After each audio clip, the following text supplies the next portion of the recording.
of how this new Hello, campaign is YouTube. going to go. Hello, YouTube. Welcome to new campaign Hype Session 0. We appreciate everybody who so far has subscribed or followed our Twitch and YouTube. We are really excited to build some more Daggerheart content.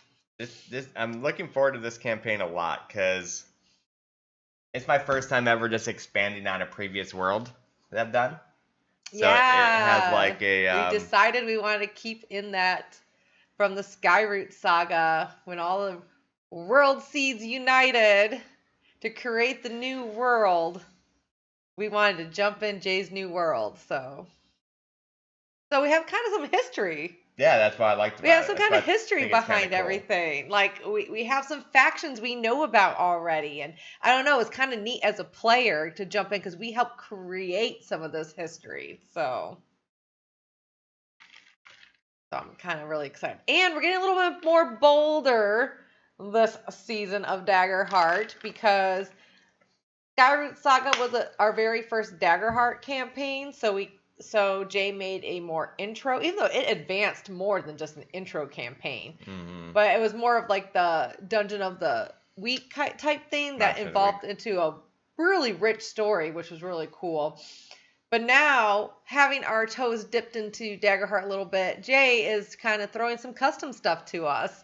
So I will be trying his custom Necromancer using the domains of Dread and Blood and see how that works out.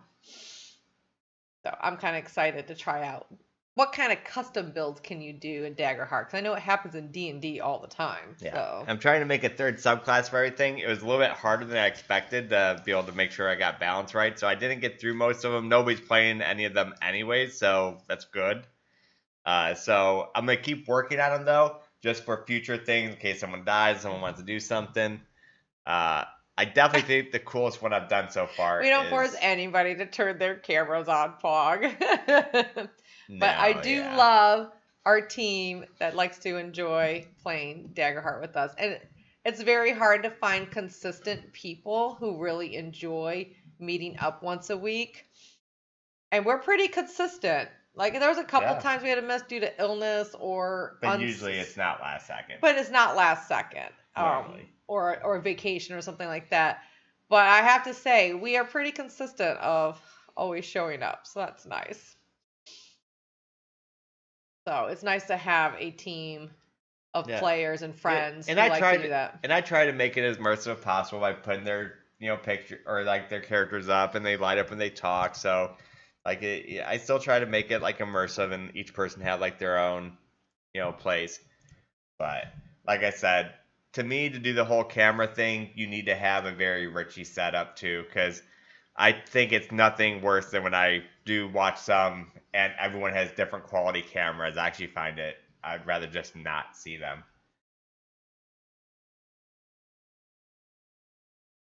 I wouldn't want to get super popular because then everyone would be like, "Oh, Sin's so much cooler than you guys." I know. Why do we have to see you? You turn your cameras off. Yeah, so I mean, unless you're like have a professional setup that you can like literally send nice expensive cameras to everyone so everyone has the exact same quality. Yeah, I wouldn't want to do cameras anyways. Oh, I jumped in Discord.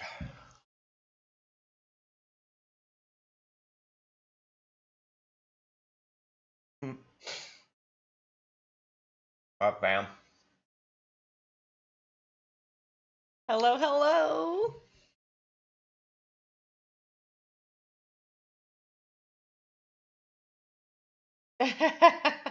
Yep. I'm done. How exciting, guys. It's session 0 of our new campaign. So exciting. I hope everybody had a good holiday break. Played lots of games. Nice and relaxing. I've done a lot of work last.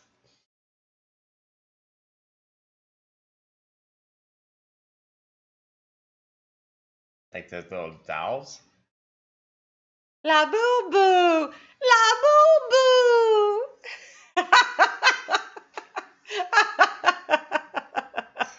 I have no idea what that reference is.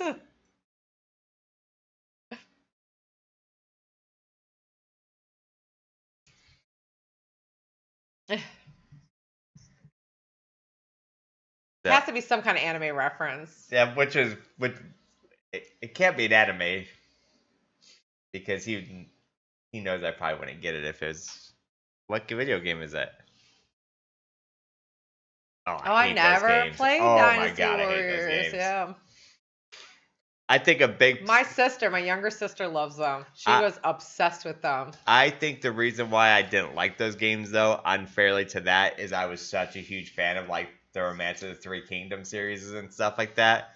And so when I got that game, it's nothing like those games.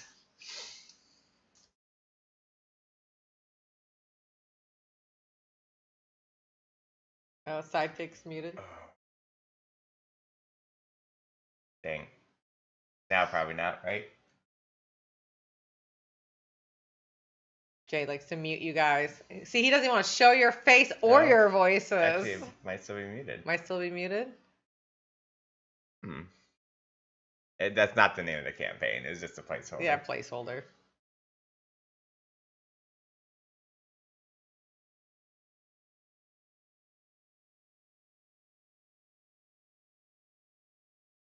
Hi, Hunter.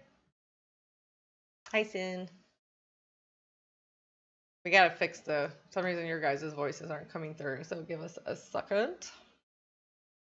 Always something tech-wise with the stream. We wouldn't be a ready play roll stream if there wasn't tech issues. Oh wait, is my OBS not up?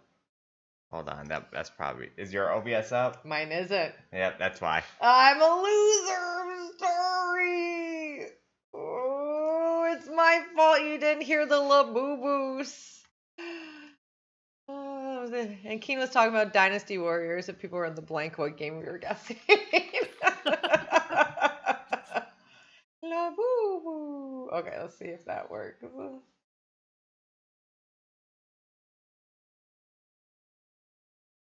Hunter, At the moment. Ashes So of Creation is not running very well on my computer Yes, right Ashes now. is terrible. It was before, but now I'm I don't rubber think it runs banding. very well on anyone's computer. Rubber banding like crazy. I couldn't move, so we did play it a little bit though. Yeah, I'm still going pretty hard on Guiller's too, but I would like to try a little bit more of it. But Voice is good now. Can you guys hear them? Testing. yeah, they should be Testing. Okay. Testing. So, Whoa. let's see. I will give a little intro on the new campaign. All right. I'm gonna change it to 1 in 20 kids are born with the power 2. 1 in 4 is a little too extreme. Yeah. That wouldn't even be all that like rare. of being a rootborn. Hey, listen there and watching X-Men 97. We're ready for the discrimination. Right. All right. 20 years ago, the world ended, and then it began again. The shattered skylands fell, and the world seed burned themselves out, and the broken world was pulled into one vast world, stitched by roots thicker than mountains, alive with the pulse no one fully understands. The land is not ancient, it is new. It grows fast, forests move, roots break stone, vines crawl through steel and steam alike, not with malice, but with curiosity, hunger, and instinct. Civilization is struggling to keep up. The old arcane crystals no longer recharge. Skyships lie rusted where they fell. The wonders of the previous age are dead and dying. In their place, people build again, with steam, iron, grit, and desperation. Rail lines cut through wilderness that refuse to stay cut. Frontier towns rise and vanish within decades. Progress is loud, fragile, and temporary. And then there are Rootborne. 1 in 20 people born since the Reforging carries something more. Visions, instinct, strange abilities that surface under stress or emotion. Some hear whispers in the root, some dream of places that don't exist yet. Some feel the land react to their presence. No one agrees what Rootborne are. Some call them a blessing, some a threat. Some want them to protect, or some want to protect them. Others want to control them, and some just want them gone. The great factions of the world are circling each other. Rail barons, frontier marshals, technocrats, mystics, outlaws, all trying to claim their stake on the land that may not belong to anyone yet. Because the truth whispered only by prophets and half-mad wanderers is, the world isn't healing, it's growing. It is learning what it means to exist, and like any newborn, it doesn't know its own strengths. You are not heroes of an old age, you are inheritors of a stable, or you're not inhabitants of a stable world. You are witnesses of something being born. Whether this new world grows into harmony or tears itself apart learning how to breathe may depend on what you choose to do next. Ooh.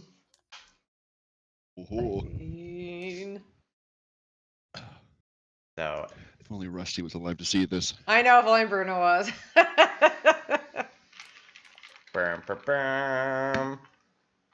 I still thought it was an epic ending to the Skyroot saga. That battle was intense. Oh, it was incredible. Yeah. Not all the best endings have to be happy. Yeah. So I love that. Something here.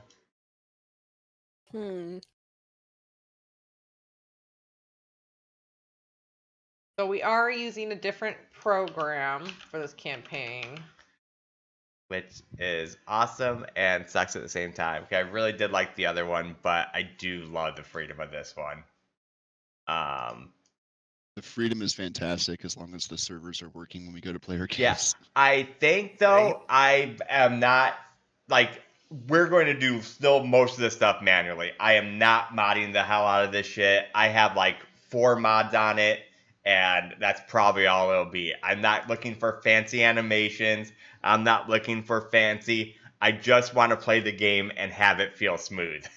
I think that's the problem with like a lot of the D&D ones. There's so much fancy stuff you can put into it that I think I had like 208 mods running in our other campaigns. He cleared them all out. Yeah, I deleted all of them. Holy Jesus. Master.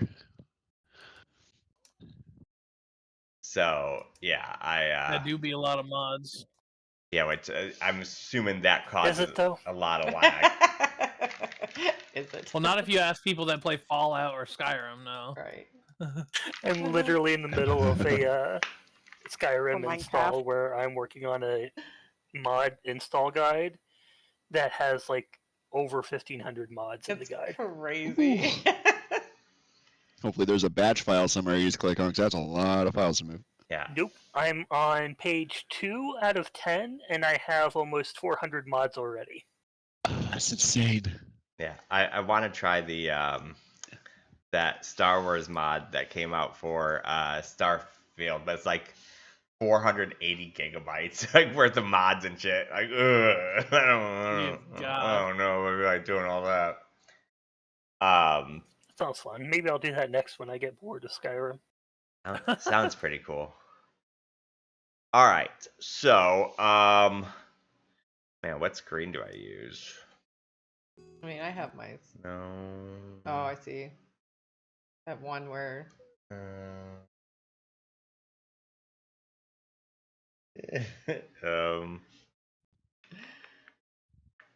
As the one thing I didn't think about. Oh, the layout for session 0. Yeah, I could just do this and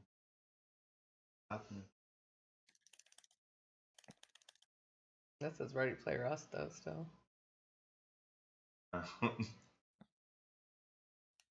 let's use this layout. Let's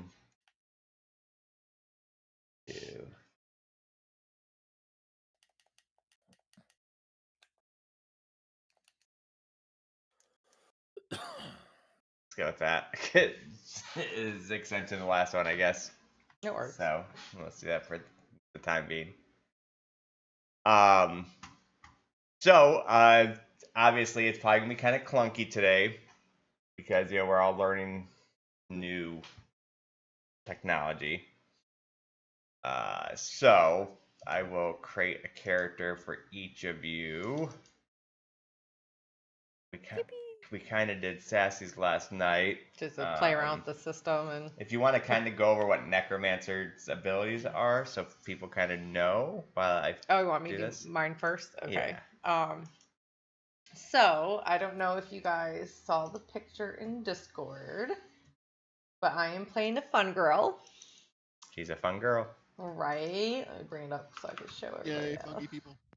I'm a mushroom. I'm going to be a fun mushroom. Her name is going to be Nixie Splattercap. So Nyxi. This is Nixie, guys.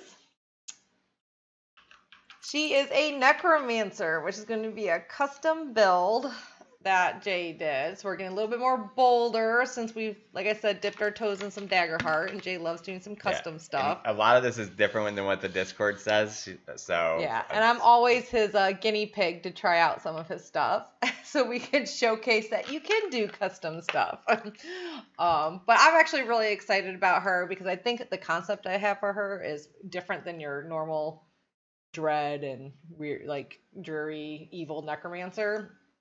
So she comes from a Fun Girl world that got combined, and she was a artist. So she was very colorful, painted joy, was super happy little mushroom running around, Fun Girl running around with her stuff. I don't know. Wait, I'm trying to think.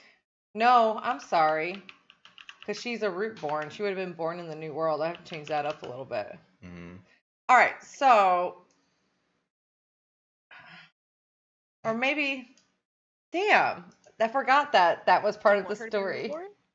She is Rootborne, yes, because a lot of her abilities came from the planet, with her being a fun girl and everything. So, and some of her backstory is involved with that. So, I'm thinking now, I gotta change it up a little bit. I forgot. Her necro abilities didn't surface until puberty. There we go.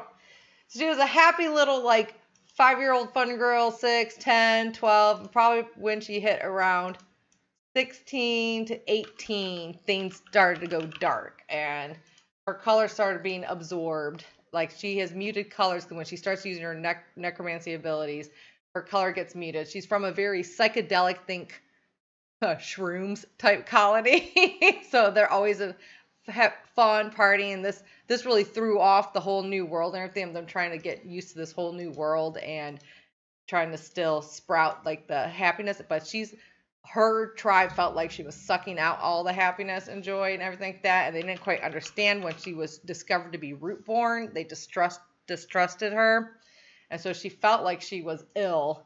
And so she moved on to try to see if she could find a cureness to her ailment. And so she's still really discovering her necromantic abilities because she is very new to surfacing her Rootborne powers. We're going to go with that. We'll have to adjust it a little bit. I forgot that she was born. She's very young. She's only like 5 feet tall. Once her power started to come out, her spores around her, like all her spores, like ooze, like this iridescent. Is that the word I'm looking for? Glowy type neon spores that like different colors. So she's constantly glowing. She's a glowing mushroom, and even though all her skin and all of that is like muted in color, because she literally, when her spores come out to do her abilities. And she uses blood, too, and everything. So it's going to be fun to kind of play with that. She starts sucking her life source out of her color. And it's going to kind of, like, intertwine with all of that. But she always had these paint drips coming off her mushroom and everything like that. It's like her powers manifested in the artist that she was. So, we're going to play with that. So, the ancestry for her is very... I don't know. I find the fun girls to be the most lacking of all the ancestries, but we're gonna play with it because I wanted to be a mushroom. So some of her ancestry stuff is that it kind of fits her necromancy stuff, so I can communicate across a distance with my own people, any distance. That might be helpful in some role playing, but mind you, the shrooms call her, let's see, they call her Ashen Bloom Rot because they don't trust her. And all the mushrooms have like their own names for each other and each other's colonies. So she's Ashen Bloom Rot to her people. So she might not be very trusted and she might not get very many answers from her people with that ability. And then also I have a death connection where I can extract a memory from a corpse related to a specific emotion or sensation. So that would kind of nicely play with her necromancy type background. With the Rootborne community, Jay was doing his kind of custom. So I think some of y'all else are Rootborne, right? Yes. So we're going to Yes. have the abilities to communicate with each other telekinetically. So that's kind of neat. We can kind of figure out As how long as you're on Earth. as long as we're on an Like- earthen like surface. nature. Yeah, nature surface. Every time we help a fellow Rootborn, so you spend that hope to give an advantage die, it'll be a D8 instead of a D6. And there's Mother's Touch. And so when we long rest or short rest in the wild surrounded by plants, we can get a free short rest activity. So we'll all have that as Rootborn for our community. How do we get that? Jay's gonna probably add it all to your Yeah, stuff because I'll mine add it shows to on your mine. threes. Yeah, because Yeah. for some reason you have to drag over communities. I don't see a Yeah, spot Jay to still did put it. mine. So last time when he was playing with it. So stuff that my necromancer can do. She.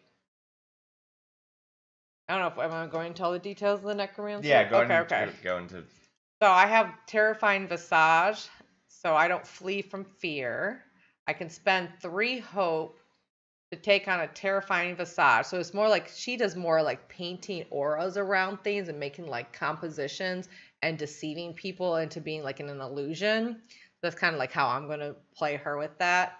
So I can roll a 1d4, remove that many fear from the GM, and restore half amount of stress rounded down to yourself. So that's kind of a cool ability with my hope dice. I can collect gloom die. So every time I roll with fear, a success with fear, I gain a d4 gloom die. I can spend a gloom die to add its result to any other roll after it's made. And I can only hold as much as my proficiency. And then I can whisper beyond the veil, which I can leave echo. I can spend 1 hope to briefly open my senses between life and death. You instantly sense the presence of undead within very far range, but it fades after 10 seconds. I can try to find the dead for us if we need to. And I can also speak with creatures as died recently, but not if I was aggressive towards it. Then my subclass I picked that Jay created, there was 2 different ones you had, but I decided to do the Bone Caller. So I'll be able to call either a skeleton, archer, warrior, or zombie. I can only do 1. And then they can only act once per scene, and they each have like a special ability that they do. They can act whenever you act. You can choose to use them, but they all have a special ability they can do once per Oh, I scene. thought they can only do one thing. No, like you so can. they can attack. Right? Yeah, they all have like. I want to choose them to attack. Correct. Yeah. Yeah. So it just basically takes your turn. So to their do it. special ability they can only do once per scene. Right. Where one was like an attack of opportunity for the warrior. I have a sniper shot with the archer. And the zombie can drag a body to very close range and possibly restrain them. That's pretty cool. So that's basically Nixie. She's about 5 feet tall. She's very vibrant for looking like I said, it's almost like weird when you would look at her because she would have, you're going to see all these like bright neon colors on like her mushroom part and stuff glowing like patches of her spores on her skin, like her mushroom spores. But then everything else is like this ashen, dull, faded, muted color on her, even to her eyes and everything like that. So she definitely has a big contrast on those 2. She looks like how I imagine a bad trip on a heroic dose of shrooms would look. Yes! Like you take too many and then boom. Oh, Nixie that's appears, exactly and what it's she like, looks "Oh, like. I mean, yeah, that's how I imagine too. So it's going to be fun because I'm still fever trying dreams. to develop her personality and see how she develops. But she's not going to be the dark and dreary type necromancer because she comes from a very vibrant society and community that she grew up into. And then this kind of like crushed her of the color and the joy fading from her because she can't feel joy anymore once this had started. And when she paints, she can't have that same sense of when she looks at her paintings, they almost look distorted to her. So she should be fun. I do want to try to, once I hear about your guys' characters, to possibly have a connection with one of you guys. Because she's right now very secretive of her abilities because they're not very, like I said, she's literally basically was exiled from her own clan. It's like because they all didn't trust her and she was too creepy. I was listening, and one thing that stood out to me was your searching for undead ability because my character's the Blood Hunter Ghost Slayer one, and he turns into a ghost whenever he goes down instead of dying. Lol.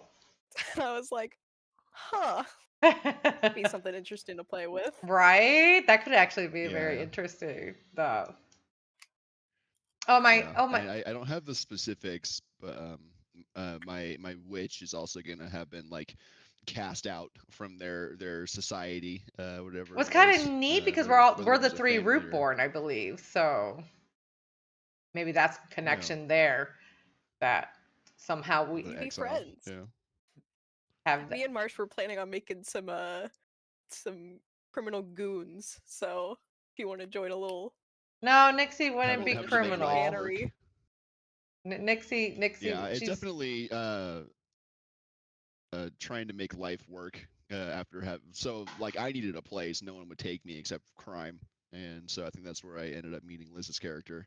Now, were you I'm not built to be a criminal, but it's what I needed to survival. Yeah. Were you a shark or a jet?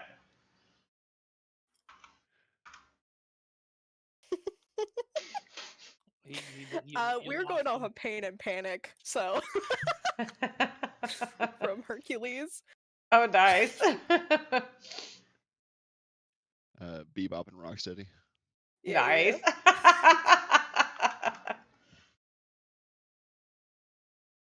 But no, I think she's thinking that she's ill. Like no one really understands the Rootborne, right? And yeah, even you guys really don't necessarily understand it. And for her to it'd be kind of neat maybe in the campaign of like her explaining how it all happened. I think it's gonna be kind of gruesome of her fading in her village and her color and all the people seeing it. It's gonna be a nice scene. I just gotta think of it to be able to put in. But she's more terrified of herself too, along with being terrifying. So it'd be kind of fun to play that.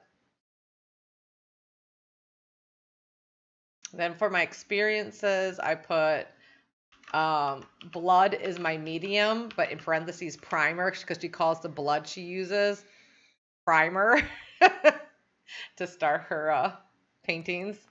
Then a convincing composition for her to be deceitful because she's going to have to try to hide some of her a zombie following her. So I thought having a deception experience would be beneficial.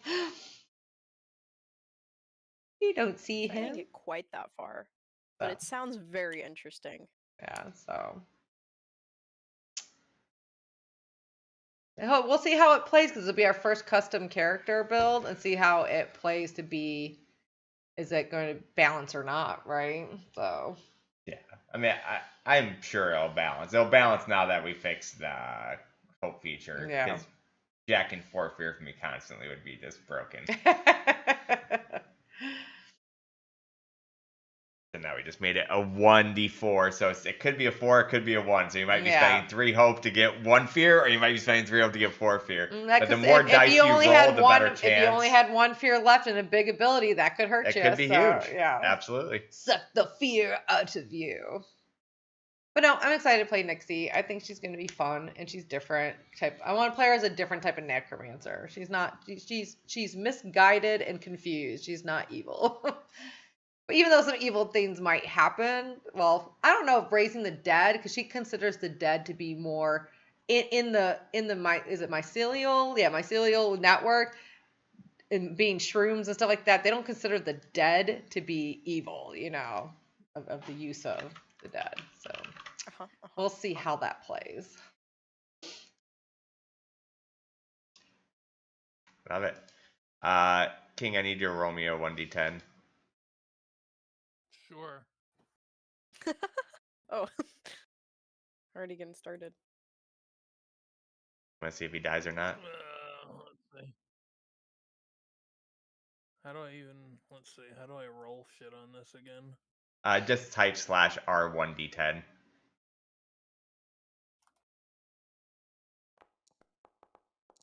Wow. All right, Wow, we tied.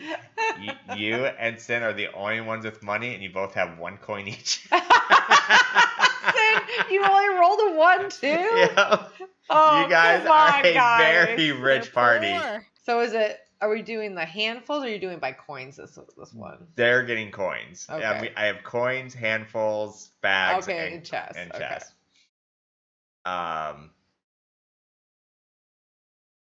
You both rolled a 1. Class. Come on, guys. We broke as bitches here.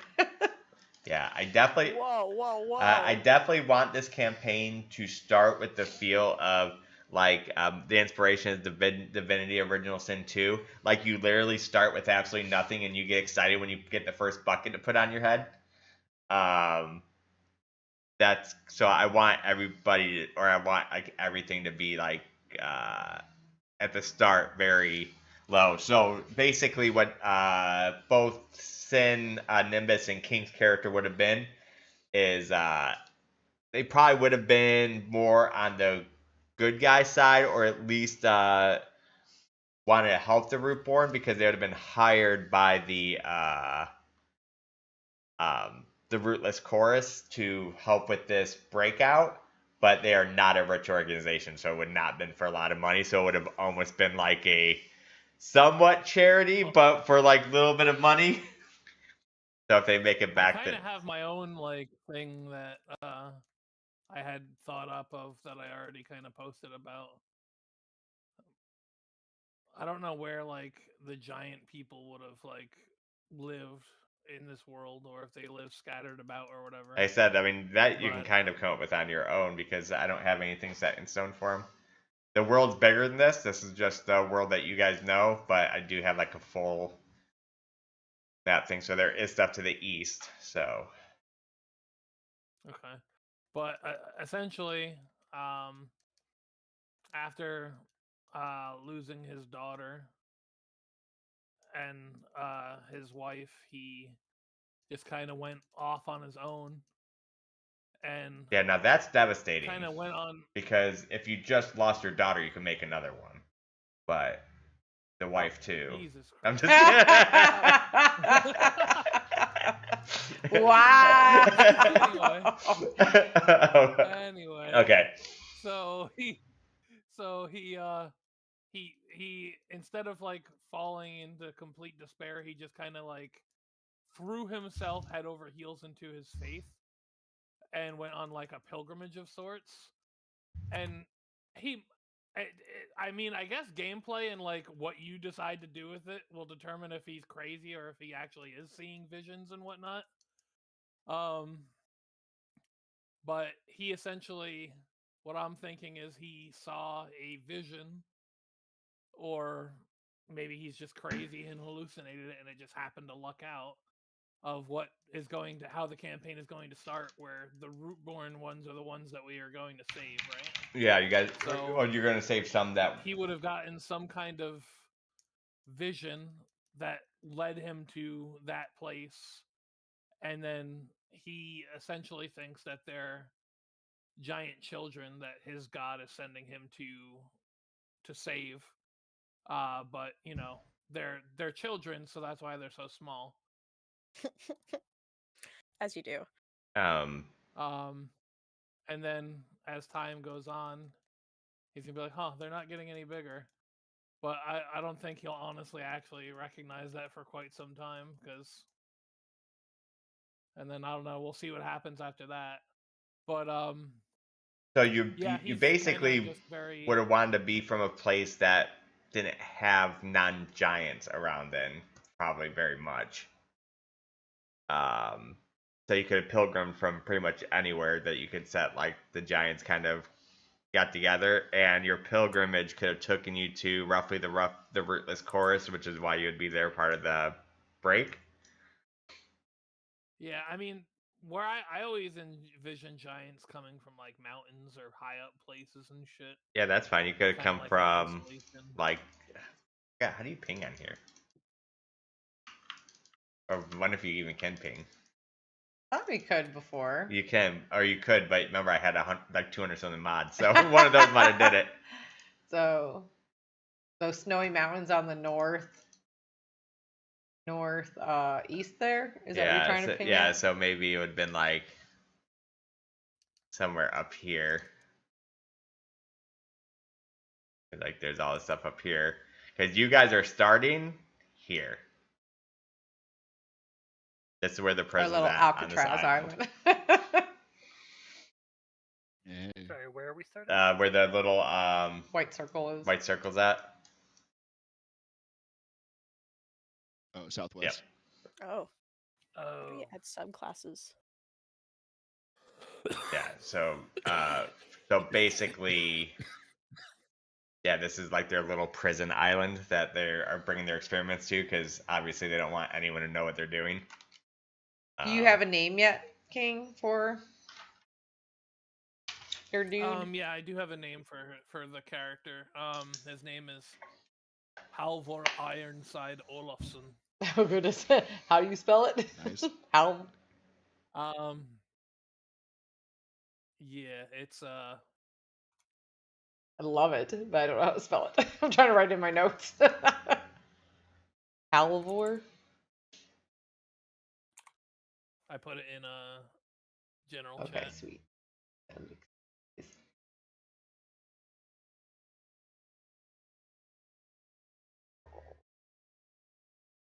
Olafsson is literally just he's the son of Olaf. That was his dad's name. Halvor. I love it. I'm indirectly saying that the giants in Jay's world are a Norse-ish culture. That's fine. Nor- I mean, there could be different tribes of them too, so yours could definitely be that. So you're giant, right, for your race? Yep. He looks like a human, but just giant. You're playing a seraph? As in like I don't know, what did you say they are? Like 13 feet Yeah, tall or something? they're definitely over 10 feet tall. So how tall is your guy gonna be? Right at 10 feet, or is he gonna be taller than that? I would say that being that he has like a high strength and he's very durable, I think it makes sense to kind of put him on the higher end of the height scale as well. Like 13 feet? Yeah, so like 13 to 15, Yeah, something but like say, that. I don't know. yeah, Wow, I'd say you you're can go good. as high as 15. You could smush my little mushroom girl. She's 5 feet. Yeah, My and guy's 7. he doesn't wear any armor, and his body is covered in like He's gonna think you're runic amazing. tattoos. Actually, I could probably click and drag his portrait. Was it the too. one that you had?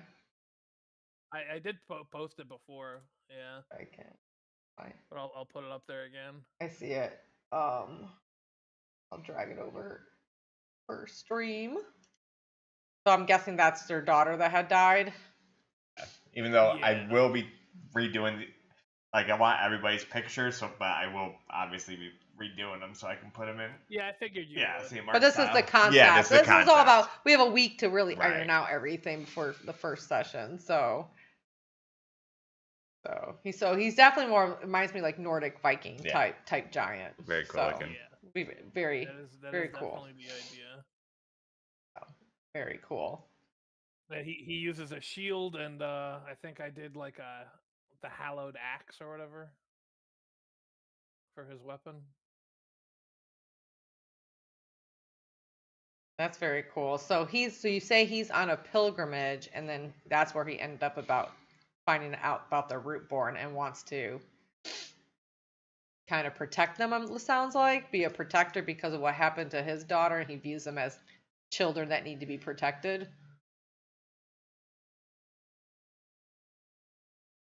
That's kind of the vibe I'm getting, right? Yeah, so he's essentially be it that he's crazy or actually seeing visions, We don't know he yet. believes that he was sent here by his god to protect what he thinks are these children. Very The cool. part that he's assuming they're children is more so his own self-assumption and insertion.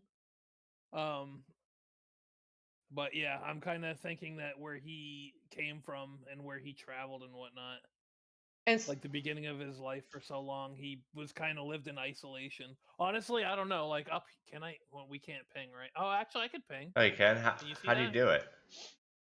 I'm just holding down left click on the map. Not letting me do it. oh yeah, I'm pinging too.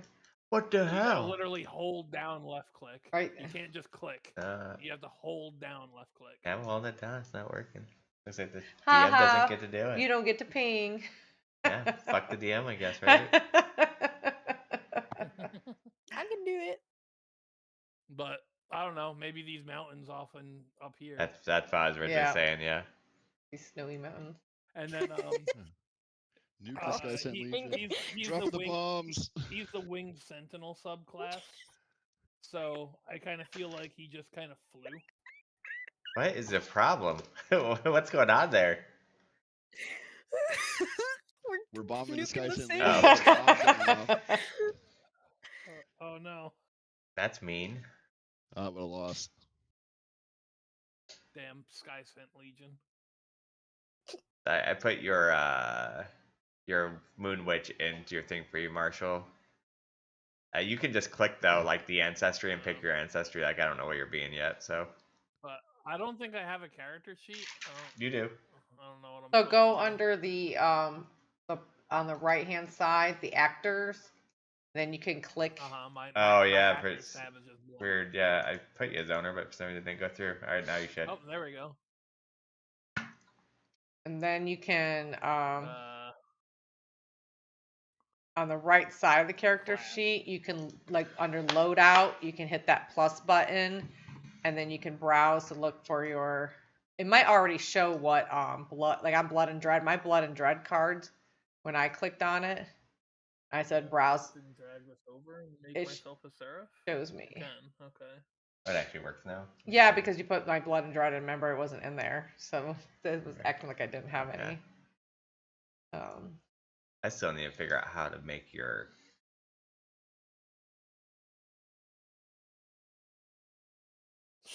How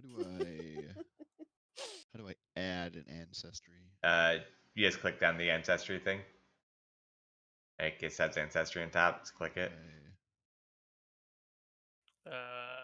Oh, yep, there it is. And then you drag it over onto your screen. Ancestry. Giant, where are you? Perfect. Does this have a way to do the mixed ancestry? I think we were not allowed. He wasn't allowed. on that for this He's game. getting a pass because of what his pet or what he is. Oh, okay. Ooh, I like the drop down here for the roles: public, blind, GM, or self. It's a nice little drop down menu by the dice. Oh. I think I'll just edit this fairy feature.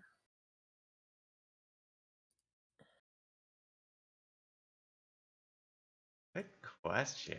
How am I gonna roll a 0? 6, 7. No. Please don't. You've all lost the game. Oh, I'm ill now. Actually, I need to leave. What was your other? You were a fairy and a what? Human is fairy. What happens if I put both on? No, it just switched it. No, but you still kept your wings and stuff. Wait, so you'd probably just delete the one you don't want? Okay. Yeah, I was just trying to add high stamina into Luckbender, but Yeah. I'll just delete Luckbender. And... Just remember one from the top, I one got from the it. bottom, whatever that is. Yeah. Okay.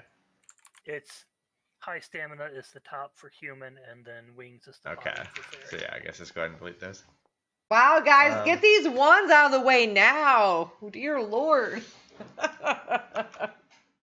There was something. Oh, Ones. right. I'm trying to figure out why it's why this formula is giving me a roll of a result of 0 until I click the drop down. Because like that was a 3, but the big number shows a 0. What are you trying to do? You can modify because it's just a d. I'm just trying to roll a d6. It's part of my Furbolg ability. Let's see. Let's go in here and edit it. Let's see. Yeah, where do I this put is my definitely community? a early access thing. Community, for some reason, you have to drag over, or I can't figure out how to add it. Let me guess, Seaborn. Nope, Oh wow. didn't make any sense. Okay. I mean, it is the best community by a mile, but I didn't pick it because it didn't make any sense for his character. I don't know. I love it. Like they really need to change that because I it's just so much fucking better than all. The I other ones, forgot to it's not even use my close. Seaborn dice all the time. I always forgot I had it when I was I brewing. disagree. I think whatever the fuck Liz was in the last campaign, it couldn't be fucking moved. Moonborn?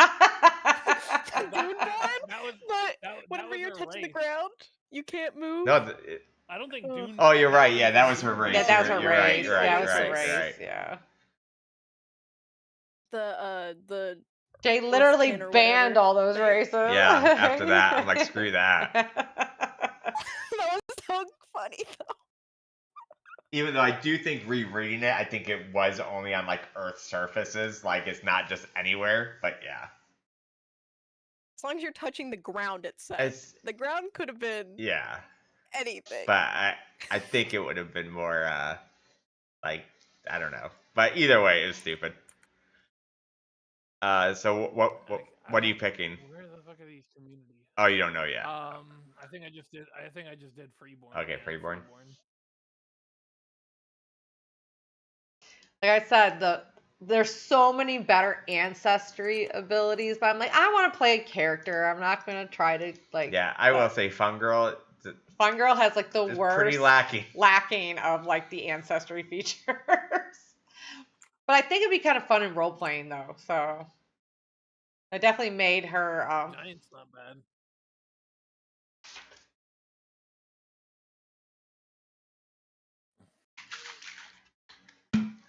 All right, I put Freeborn in for you. Oh, you just like put it on my sheet. Okay.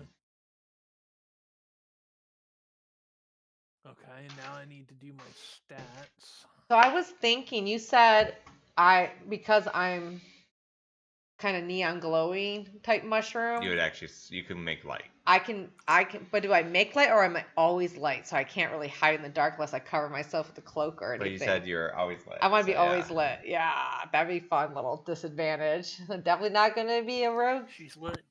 I'm lit.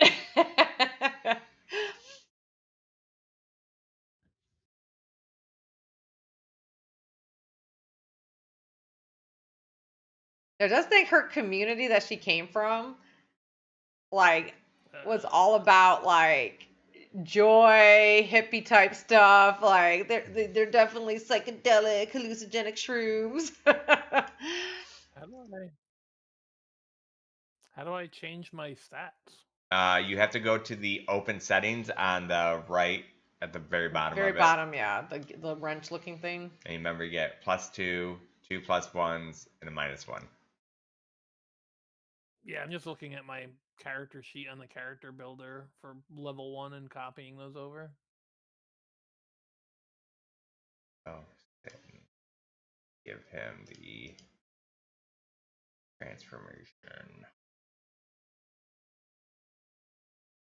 So I think I'll be curious about the Sin, Marshall, and Liz, because I think we share some of the same domains. So I'm kind of curious how each of us will build it, because there's different choices in which way each of us all are going to go with our characters.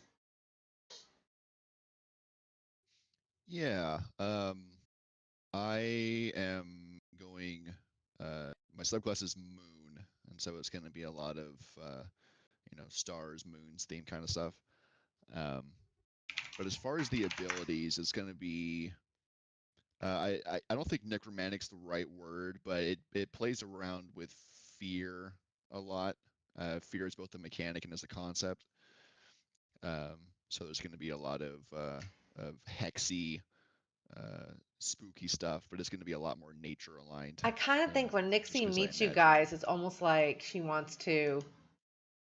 She's trying to understand because she considers herself an illness, but maybe she's seeing you guys utilize because we have a lot of the same type of like feel, vibe. So it's like she uses fear Yeah. a lot too, and she's very terrified of it though. But I'm wondering how your characters feel about their abilities.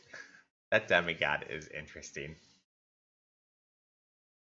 Isn't it? Yeah. Okay, so go ahead, Marshall. Sorry, didn't mean to. Yeah, she did. She told me Do she you would watch do you this. have a picture yet, or have you It's not? like, hey, watch this. Yeah, she's like, watch this. No, I was playing with some stuff last night, and I got some ideas, but I'll need to get with Jay for a more permanent solution. What race are But you? they're a furbolg. Oh, They're okay. gonna have more grayish skin, gray fur.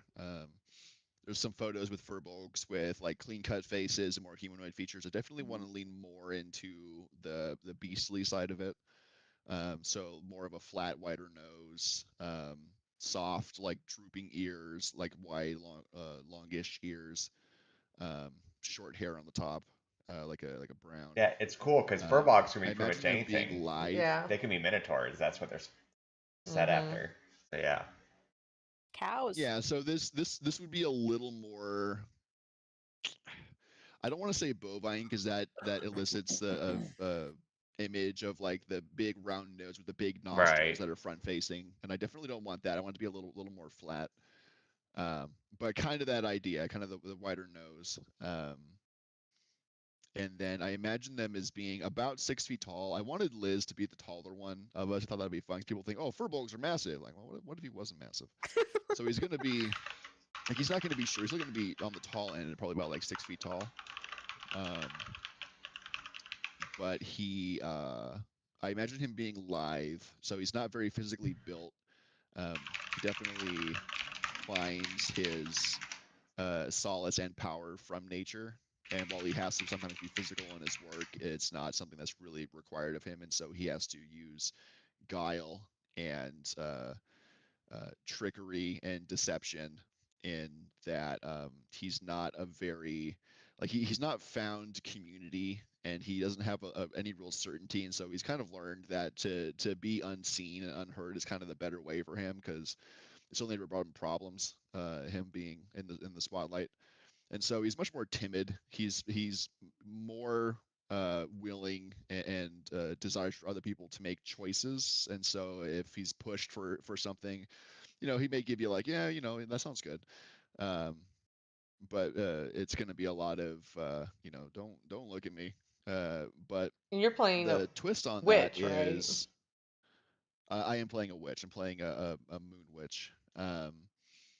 I love the idea of him being entirely uncertain and unconfident in himself, but by taking on visages of other people, he can step into character. Love it. And so if he needs to be someone big and scary, he can use a glamour to think, well, this person is big and scary, and then try and play that role. So on the inside, he's still the same person, but on the outside, he's trying to inhabit this person that he's not. And so with that comes possibly a lot of stress usage. And so I was playing around with the idea of being a human, a tiefling, or a furbolg, because they all have benefits from either social setting, from a social setting, or stress. And I feel like a furbolg would be a lot of fun aesthetically, as well as having breakthroughs of bits of bravery, because their whole thing is unshakable. And whenever you would mark a stress, you can roll a d6, not a 6, you don't mark the stress. And anytime I want to use a glamour, it requires a stress. And so I thought Okay. that would Yeah, be that'd be a kind of fun opportunity for, fun to play around with. yeah. Besides that, other than his physical appearance, yeah, one of the starting items I suggested is a talking skull, and I thought that would be amazing. So I imagined like a smaller size skull that he wears on a necklace that speaks, but I don't know if it's going to be like audibly to the world or if it's just going to be with a connection with me. But I thought it would be a lot of fun to, when I use commune and try and ascertain information or whatnot, to be conferring with this little skull. I love that has some tie to it. it. It's like maybe the skull helps I was give him. playing with the idea of He trusts his skull, so he's more like willing to talk to him than others. yeah, because he definitely, I feel like there's a level of security and familiarity with more of the natural world, more of the unnatural, because what's considered to be normal has shunned him and pushed him out of society, and so kind of finding a little bit of camaraderie in the abnormal. And so I don't know how much the skull will be an active, like we're talking in a talks kind of thing, versus when it's just me, or it's just me conferring with it. That's when it speaks. I thought it'd be kind of fun to have a little dude that I carry around that just talks sometimes. I love it. And it'd be a good point for story, because who knows what that skull is, who knows where it came from, who knows what its motivations are, if it has any at all, if it's a benign object that I found. So there's a lot of opportunity there. I don't have a name ironed out yet, but I like Ardlecore. Seems kind of cool, or Arthalan. I'm definitely looking at A names. I think Arthalan might be kind of cool. Arthalan seems neat. Yeah.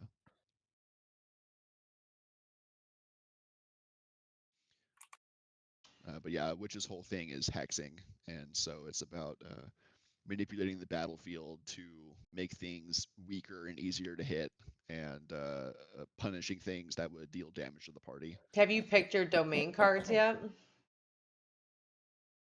I haven't gotten to that point. There's a couple that I thought looked interesting. Don't pick Blood Spike, anybody. I'm definitely leaning more into the. Don't pick what? Blood Spike. I guess that would only really go to Liz. I'm definitely leaning into the Dread domain. There's some things in Sage that seem cool, but I think for how I imagine the character, Dread's going to be more of where I go.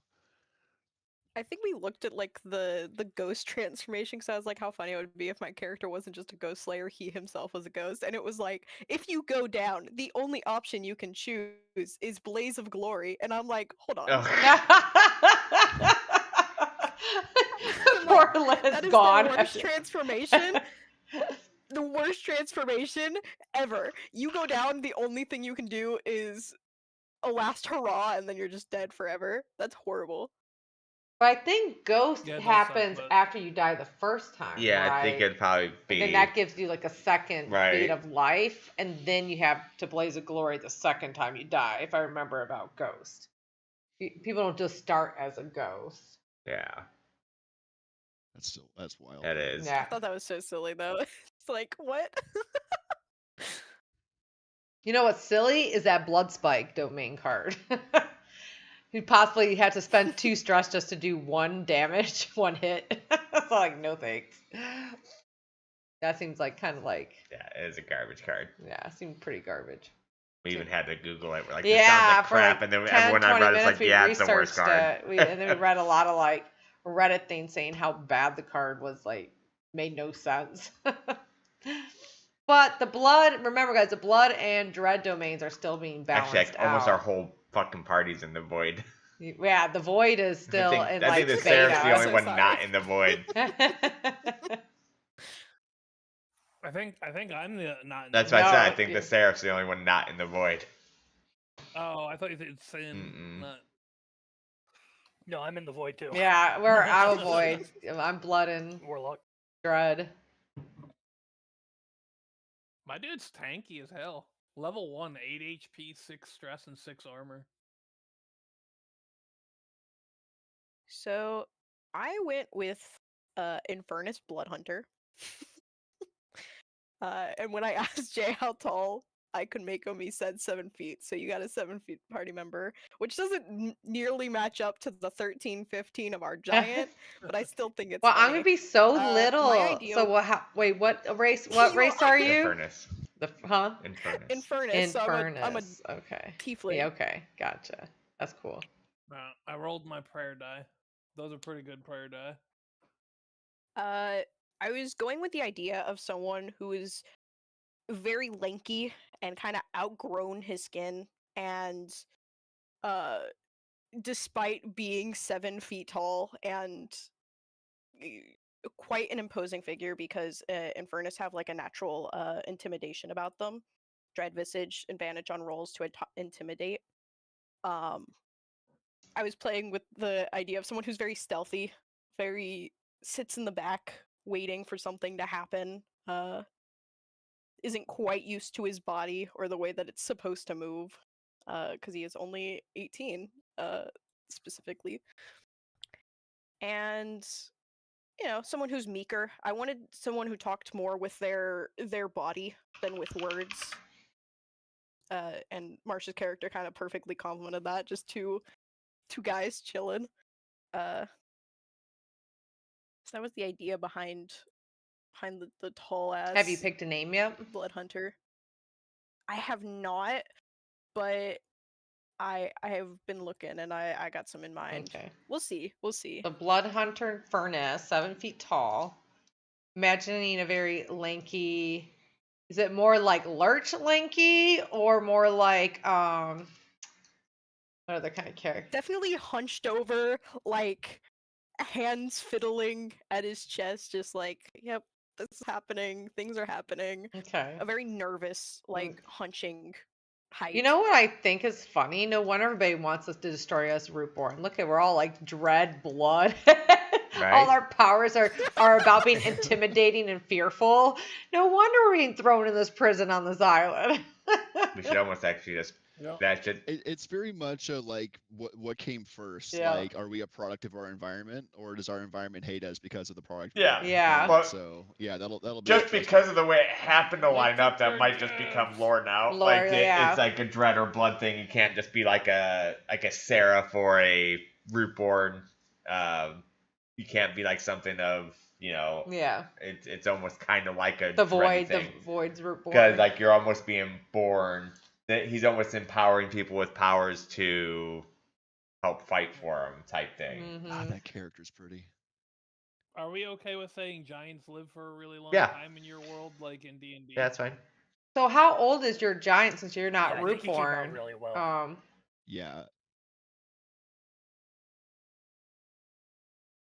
I'm gonna put I'm gonna say I was a late bloomer. Get it? Late bloomer on my abilities. It was dormant and something happened, which we'll go into when we go into the gameplay that transpired.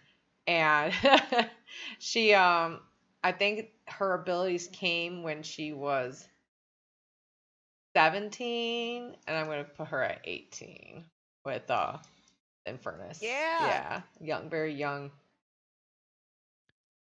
I'm liking the name Ares.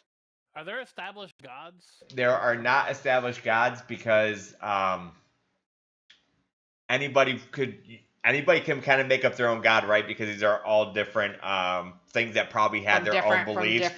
So there's not. It's not just like D&D where you have like these 10 gods that actually rule. Like these are all just kind of beliefs in this world. It's so we can create like our own deity that they may have worshipped on their land, right? That kind of got consumed over to here, possibly, and then have that be like like other people be like, "Who the fuck you talking about?" His faith is just going to be called the Father. I think the closest thing my character would have to a faith, because I think a lot of his life is being able to identify the natural magics in the world. So whatever this skull is would be close to that. 'Cause I don't think he views it as a god, but it's definitely something connected to nature, something that has knowledge he doesn't have. And so maybe that could play more into, like, I don't know, what is it? What was it? What does it want? What does it? So with your Infernus Blood Hunter, Liz, are you playing more towards you have blood and what? Blade, that's right. So he's a DPS. DPS. I was going with despite being like more in the background, when shit got real, Strikes putting from the himself shadows in danger first. Yeah. So the Order of the Ghost Slayer was really important for that because it's when you go down for the first time, instead of dying, you turn into a ghost, But and it kind of gives you a chance to flee. so is it making you the ghost transformation, or is that just different No. from the ghost transformation? You re-solidify after a round, like a scene or like a turn. When it comes back around, basically you come back. Okay. But for one turn, you are incorporeal and can pass through things. And then is that what happens if you go down again? You have to choose one of the other Okay, options. so You this can is only kind of choose this this as kind an of kind of option like an once. orc ferocity type thing, Yeah. right? What is that like Bounce. once It's a scene like or once once? per long rest, I'm assuming. Yeah, probably. Let me pull it up. That's kind of cool. You basically have like a bounce back. I also can can like hunt down things. Because Blood How do I Hunter set thing. my portrait? Let me see. No, I guess it doesn't matter because you're gonna get more specific stuff for us. ChatGPT is actually getting better, For it, I don't know. even though it's not quite in the art style I want. I just wanted to see if it can make it a full image, and it actually did a pretty good job for once, taking the original photo. Oh. Oh wow, that is actually quite the. Yeah, because before, if you asked for something like that, it would just be like, okay. I'm saving it. That's great.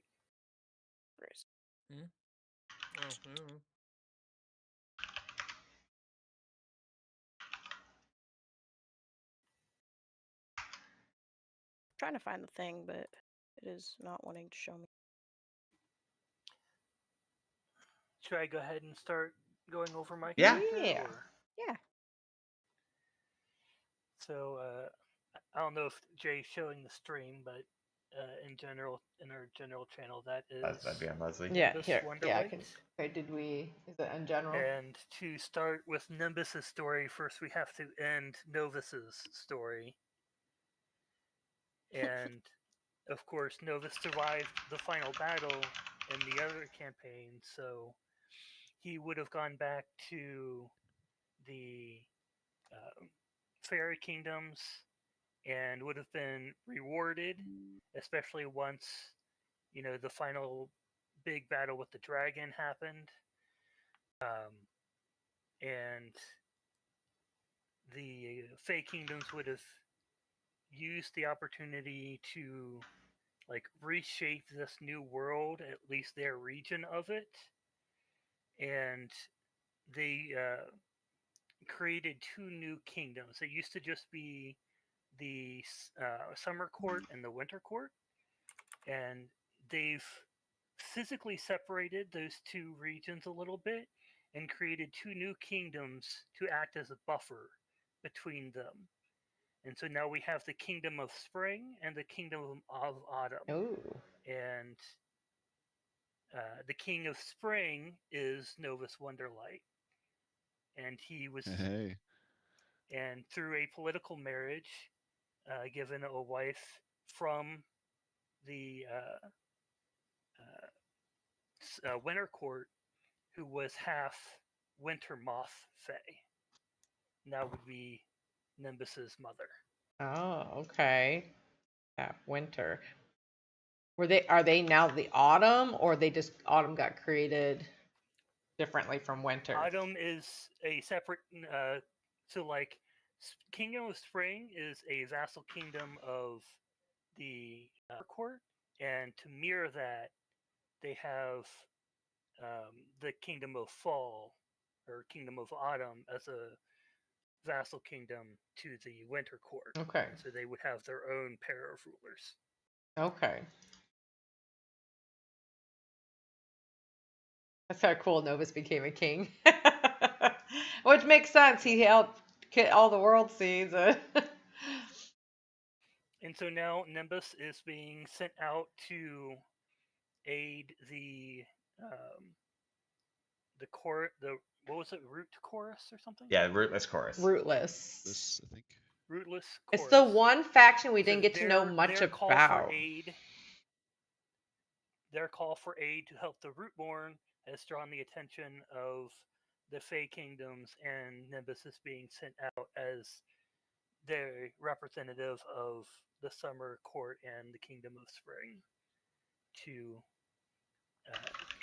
answer that call for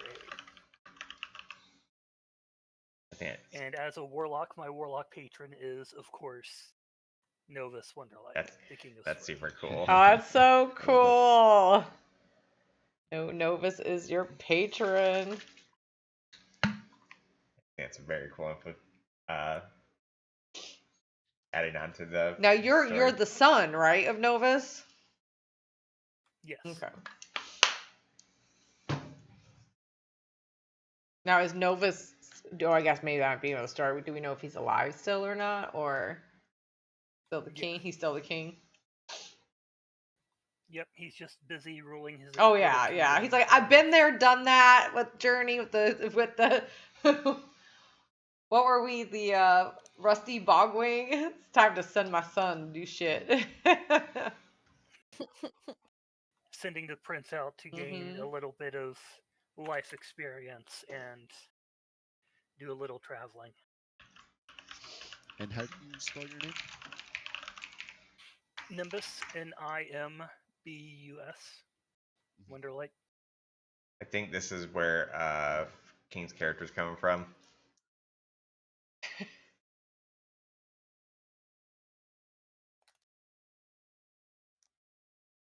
think I'm gonna do Aries as the name. Spell the E or R or E or A. I think that's such a cool A. way of putting this character into this campaign. I think that is just very cool. Yeah. So Yeah. now he's half god. Is that what? Demigod. So I'm wondering when things got combined, something like happened with Novus to be able to be like. Well, Novus would have been raised up into power from by the Queen of the Summer Court. Okay. Saga. So he has been raised up to be a personification of spring. Oh, so he is like a god of spring. I love that. Oh my goodness, what a cool backstory. I really like that. That's really cool. Yeah, I think that was a very creative way of. And that is why Nimbus is in turn a demigod. Which demigod's kind of interesting. Basically, you get a D10 instead of a D6 whenever you get advantage. Is that what it was? Yep, a D10 instead of D6. And that is why both of my domain cards give me advantage on either attacks with Voice of Dread or on like social on attempts to lie to people with Death Deceiver. But if you ever fail with fear, you mark a stress or give the DM a fear. Yep. And I will just take your fear away with my hope. Rude. Suck it out. Rude. Might have to, because I wanted to use Voice of Dread as well, but it feels like we got a lot of people who are going to be using. We do have a lot of people in the same domains for sure. I do have to say I went Dread with my Necromancer. I ended up picking, but there's different. Oh, you have Voice of Dread too. Everyone. I have Voice of Dread and Blighting Strike. I picked. We're gonna be talking so much shit. We're all gonna be hitting the same dude. Am I the only one with access to Valor and Splendor? I'm Yeah, assuming? Probably. Yeah, I think so. Yep. And it's funny, my character is going to be, as once he gets some more levels and whatnot, I have plans to give him a whole bunch of stuff to. His presence is going to be really high. All I know is I'm not allowed to get that super sad sound whenever I hit you this time, King, because you only have 9 evasion now. Oh. Because normally when you have like 15 evasion, whenever I hit you, you go, yeah, that hits. Oh. Well, yeah, but that's it's not really me. Yeah, expecting this to be the first character that's gonna be fairly easy to hit at Kings.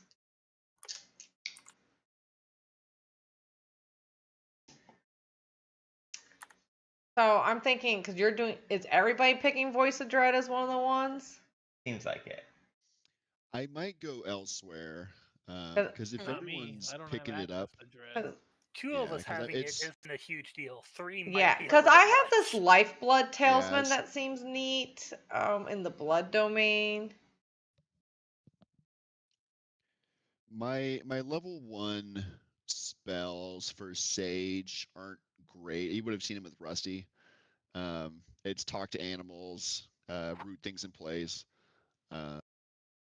Gifted Tracker could be fun because we're gonna be out in the woods so much, and Instinct is. Yeah, but I say this one would be a lot more like this one would have been a lot more useful for like this stuff, you know, because this is going to be a grand campaign. Like this map is huge. This isn't a small map. Like, yeah, this is going to be a lot of wilderness travel. There's gonna be more dungeon dives. This is definitely gonna be more of a grand campaign than the last one was. A lot more RP scenarios. Bless you. Sorry. A lot more like random fights that aren't like these like what am I thinking of? Like Elden Ring style boss fights. Like there will just be some like fights that are fairly, you know, easy, but unless things just roll terribly bad, and there'll be a lot more just like random encounter type things, and it's definitely be way more grand. So having more RP abilities in this one probably won't be the worst thing in the world. Yeah. So I'll take Gifted Tracker. And then I think, because I don't want to just use Vicious Entangle again, like it is very useful, and I may, if it ends up being more beneficial, pick that one instead. You want to try I different like things. Blighting Strike. I like the idea of being a D6 + 1, but if I roll with Fear and succeed as a D10 + 1, kind of playing into that whole like timid, fearful nature. I think like a couple of us some having familiarity Blighting in it. Strike isn't as bad because that's just a damage kind Yeah. of thing. Does a damage attack. But it does have that nice thing if you on a success a target, and the next time your target deals damage to ally is reduced by half. So Right, that is fantastic. that protection, but because I picked, but I might if somebody else wants to do Voice of Dread, I thought it was really cool to try to mark a stress and become temporarily vulnerable to enemies. But maybe I can try to go. Oh, it's a fantastic ability. Basically, if you succeed, they mark a stress and become temporarily vulnerable. Like it's so strong. Yeah. So I definitely think from a above table perspective, like someone at least should have it. If we wanted to Like go that since route, that two people like could lumping easily 3 have stress on it someone. because you have multiple enemies sometimes. But yeah, 3 might be a little bit too much. I guess us 3 will have to get together once you guys know what direction you want to go with. I have some other ideas I had in the blood tree that I could go into. I was going to do Blood Spike until I researched it, and it just was so shitty compared to Blighting Strike. So I was just like, I kept asking Jay, does this mean like if I roll a 1, I end up having to mark 2 stresses just to hit him 1? Like that seems insane amount. Like it doesn't seem like it maybe will scale once proficiency happens, but I would have to have like a success with hope for the target to mark a stress.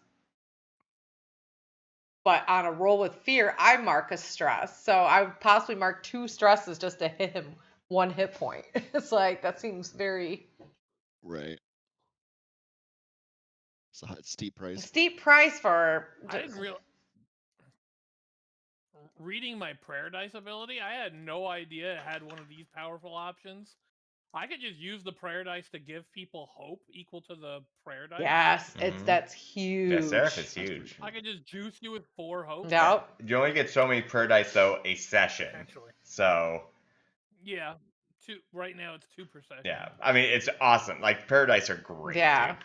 Yeah. When we were watching the one campaign, Age of Umbra, he was able to like pile hope on people, and then they can use their hope abilities and stuff like that.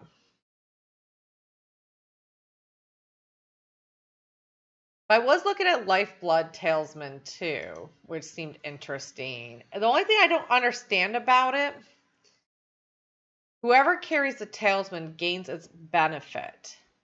Whenever the Talesman bearer marks 2 or more hit points, they can spend a hope to reduce the number of hit points marked by 1, which is pretty huge. They still have to spend a hope, but they can. The Talesman disappears if you have no hit points marked. So if I go to full health, does my Talesman disappear? Is that what it's saying? So I think it's if you use the talisman and it brings you to full health, then it destroys itself. So it's not I'm it's pretty not sure. me, it's whoever holds the Talisman. Yeah, it's whoever's So holding I it. mean, but I could be holding it too, but no, it just says no, because this doesn't heal you. It goes whenever the Talisman bearer marks 2 or more hit points, they can spend a hope to reduce Exactly. the number. So if you were going to take 2 and say you use an armor slot and the talisman, if you don't take any health from that, I think it destroys itself. Talisman just if you have no hit points marked. Or maybe it exists as long as the creator has that hit point marked, and if it heals that hit point, it doesn't exist That's what anymore. I was reading it as. That Oh, one. when I was reading that ability, I think it's the first way Liz said. If you say you're gonna take like 3 HP from something, I think if you end up reducing that damage to nothing instead of just cutting down on it, is when it doesn't when it breaks. Well, it reduces by 1 and requires you to take a minimum of 2. So you would never take less than 1 when using it. Unless you use a armor slot as well. Then you wouldn't be taking 2 hit points. That's when you actually are taking 2 hit points. Yeah, when the result would be you mark 2 hit points, you can use that. I'll have to research it. Then maybe I'll change to that instead of Voice of Dread to be able to have some maybe life saving. Yeah, we can workshop it. Yeah, because that could incorporate with her painting type thing of a certain talisman. She has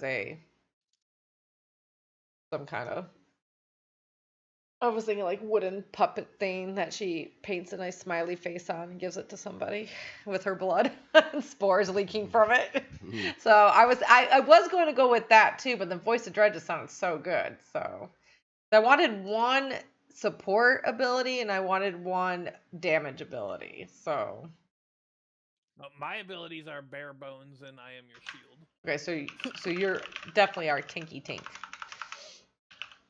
Yeah, I went with, I have 8 HP at level 1 and 6 armor. I only have I went with 5 not good enough and power HP. through pain.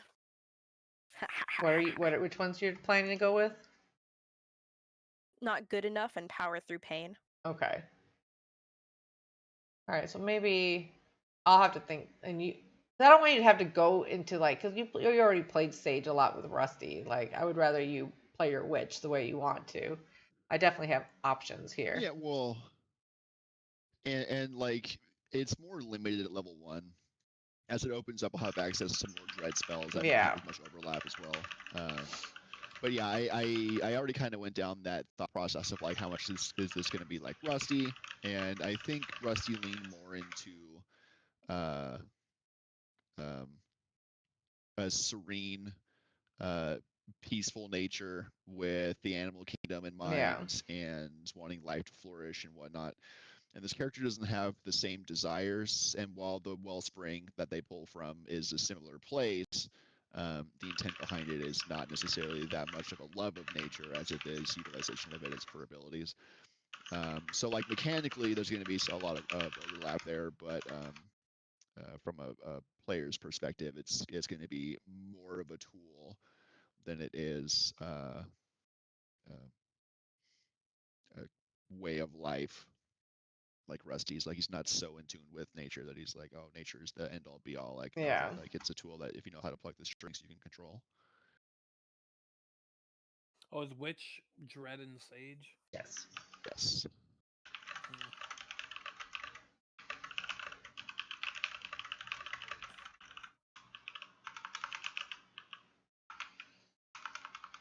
All right, so I might change to if you go with Voice of Dread, because it sounds like Liz wasn't going with Voice of Dread. You said you were going with.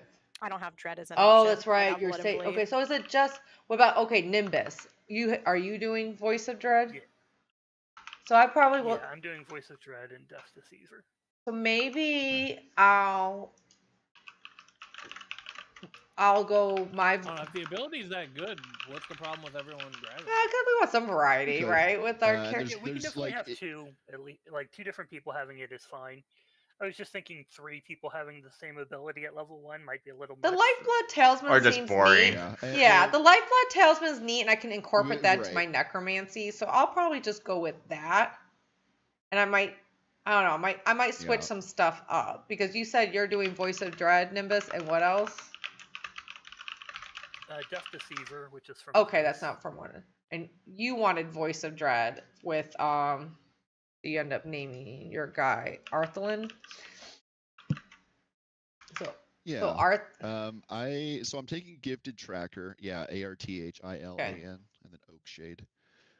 I'm taking Gifted Tracker, and then if I was to take Voice of Dread, it would be replacing Blighting Strike at level 1. So I can only have the 2 domain cards right now, and Blighting Strike is my damage dealing offensive ability. So if I was to forego that for Voice of Dread, I'd be able to make something more vulnerable, but short of me using an item. I So wouldn't be able to are deal you damage to doing someone. Blighting Strike and Voice of Dread? Because you can do both of them.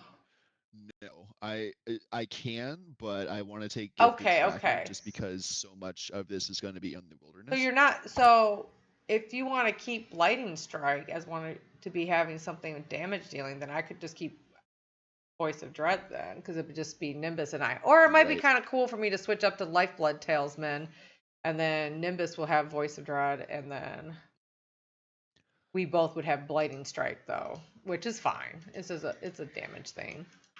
We can I feel like we can stack up on some stuff. Yeah. Yeah, it'd just be a little boring if all 3 And people I'm had all flaring the same mine things. differently, so it'll look different. Right, so right, that. All 3 of us just putting in vulnerability on. Yeah. I know. Jay would be like, I hate you all. Yep. All right, next campaign. The one with no void characters. Well, just let me know which direction you go in, because I'm starting to lean more towards the Lifeblood Talisman. I just need to research it a little bit because I'm not quite understood the whole it disappears if you have no hit points marked or use the spell again. Using the spell again, I understand. But if I have no hit points marked, does that mean if I heal up to full, my Lifeblood Talisman Yeah, if disappears? you're full HP. Yeah, it sounds like you have to keep a hit point marked in order for that to exist. Then it almost seems interesting if I always have to hit point mark that power through pain. If you have at least 1 hit point marked, you gain a bonus to your damage rolls. So it's like, which direction do I want to go through to now? So I'll have to think about it before next week. Hey, you guys want to hear a fun fact From about my me? experiences. Oh. Yeah, tell us. I mean, now I feel bad. But I had No, tell me. I had Panda Express for the first time ever yesterday. All right, continue. Ever.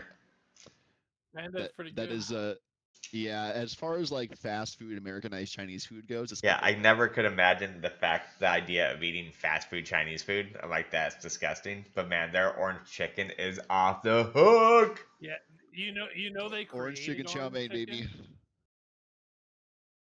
I did I not. did not either. Yeah, the orange chicken was invented by the guy who started Panda Express, or one of the guys that started Panda Express at like their California or Hawaii location or something. Back in like Okay. late 1970s or early 1980s. Yeah. Because sweet and sour was a thing prior to orange chicken, right? Like lemon chicken, Yeah. sweet and sour, pork and whatnot. That I don't know, it- but I know they made orange chicken. They were the It's inventors. pretty much all I get when I go there is orange chicken chow mein. Well, It's yeah, we made the mistake fantastic. I haven't had it forever. of getting 3 different 'Cause we- chickens, 'cause and we then we wa- just love the orange chicken. Like, Yeah. oh, we I'm should like, get now I more of want to go that. back and get just a thing of orange chicken. Just give me more. I didn't get enough orange. It's like crack for white people. Dude. It's great. The sweet fire chicken is also really, really good. I did see that one. And I really like the teriyaki chicken. No, orange chicken is all there. All that needs to exist there. But you need to get the actual teriyaki sauce with the teriyaki chicken, which sometimes they forget to get. Have you ever heard of our Lord and Savior, orange chicken? I love have. orange I chicken. do get their orange, and also they also do a hot orange chicken, but they don't always have it, and that's even better than the regular orange chicken in my opinion. Okay, that I love that all our tags are still from the campaigns. So I just see Ekwar, Rusty, Bruna, Regine, Yeah. Novus, and I'm like, wait a second. it'll be easy to Some know of these who's people who aren't if here. you followed both for this at least, so it works out. Yeah. We won't have live tracking in the next one. And I'm sorry, go ahead with your experiences. I had to tell you my experience of fast food dining, so go ahead. Oh yeah, that's a What an wonderful experience. experience. Yeah, that is a great first to have. So given GM discretion, I am hoping to make my experiences relating to being persuasive or using presence when I'm glamored, and then being more effective against creatures I have hexed. Sure. So my first experience is Mask of Many Faces, which I've typed as I am more persuasive when leveraging my glamour to make presence rolls. And the other one is Hex Master. I am more effective when fighting hexed targets. I like both of them. Yeah, they're great. Cool. I approve. So I definitely didn't lean into the offense as much with Rusty, and so having something that I can use in combat would be. So I picked one combat one for me, and then one deception one with me. I just felt like I told Jay, Yeah. I'm gonna have dead people following me and skeletons. Like I need to somehow be deceptive and have a bonus to my deception, possibly. If I need to be like, oh no, his makeup is just running, as he's in his like cloak. Do touch-ups on his face with paint. Look, he looks like a person. But you know those like awesome Sure, body awesome, yeah. painters, those awesome body painters out there, like you always see streaming, that does like the whole like outfits and everything like that. That looks like real clothes on them and stuff. I kind of like, Yeah, or paint up like a or tiger. I kind of like think that she can kind of try to paint or use masks with paint to try to hide her little skeletal archer following her. So, there's nothing to Yeah. see here. I'll wake up and find my skull with paint on it. Right? That could happen. You look like you need some joy. Let's add some rosy complexion to those bone white But cheeks. that's how Nixie's gonna be. She's definitely a more bubbly necromancer. She's not the dark and dreary necromancer. Because if you think about it, she's only had the abilities for a year, and it terrifies her, so she Yeah. tries to still hide behind them. I kind of picture that in my head, like Sabine from Star Wars. Yeah. Like how she just paints on everything. Hot Topic hasn't been able to fill her soul yet. What'd you say, King? I was making a dumb joke. I said Hot Topic hasn't infiltrated her Oh. soul. Yeah. You can have any color you want as long as it's black. One thing I did write on her that I did put in her, she refuses to use pure black because black hides the truth. I have that quote for her. And then when she has a ritual failure of like bringing something live or fails a spell cast, creates the color null bloom, which is oil slick gray swallowing her neon spores, so it refracts the light and nothing happens. Interesting. Yeah, so A little bit of that fear coming out. yeah, so and then sometimes she will bleed black blood out of her eyes or bleed like her color out of her eyes. So it's gonna be kind of cool. Yeah. Definitely like spinning it off with her artist type stuff. Real quick, I did want to go over. We're going to use the same house rules last time, where if you want to use an offhand attack, if you roll with hope, you can forgo the hope and get a reaction roll to use your offhand. Also, I don't know if you guys saw, but I don't know how you guys thought about the impeding rule. Basically, if you get within melee range, your movement stops of an enemy unless you roll an agility roll that lets you evade their reach to stop it. Or if you move away from melee range, you only get half your movement unless you do the same thing too. I basically got the idea of a board game assassin I've been playing. I thought it was really cool about the whole impeding movement, and it makes it less feel like you can just so Run past easily it, move villains. in and out of combat.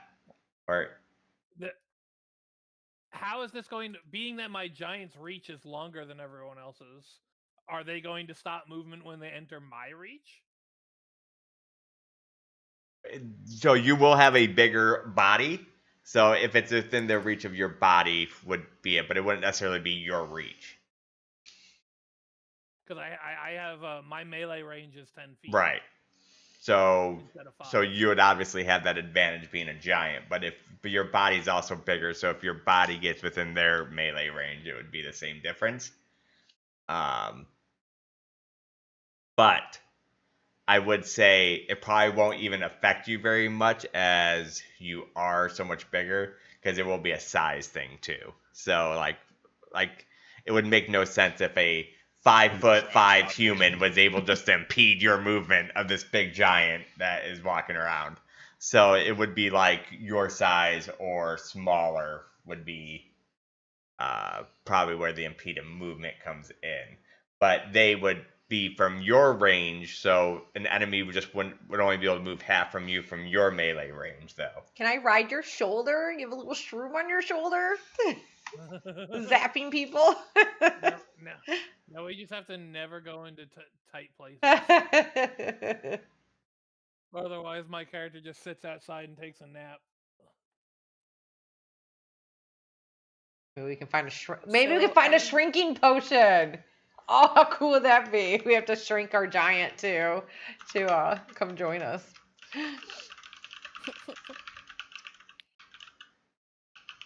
So tentatively, my experiences are in the background. He has always sat in the background waiting. He operates best when others are fighting the front lines, leaving him to the shadows. And ghosting. When he avoids confrontation. Getting away from hostile situations is his specialty.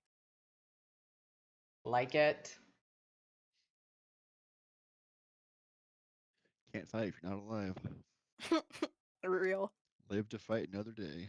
So I think Jay said everybody of us Rootborne starts with Gambison armor. Right? Everybody's Rootborne starts with Gambison armor. That's all we were left in basically it's just regular clothing. And none of us Rootborne has weapons yet. So we should have empty inventories except for correct. Gambison. Yep, no money, anything. Just think about you're in a prisoner. Your hands are handcuffed, and your hell yeah, Charles, hell yeah. Yo. Yeah, just think brings of it me back. as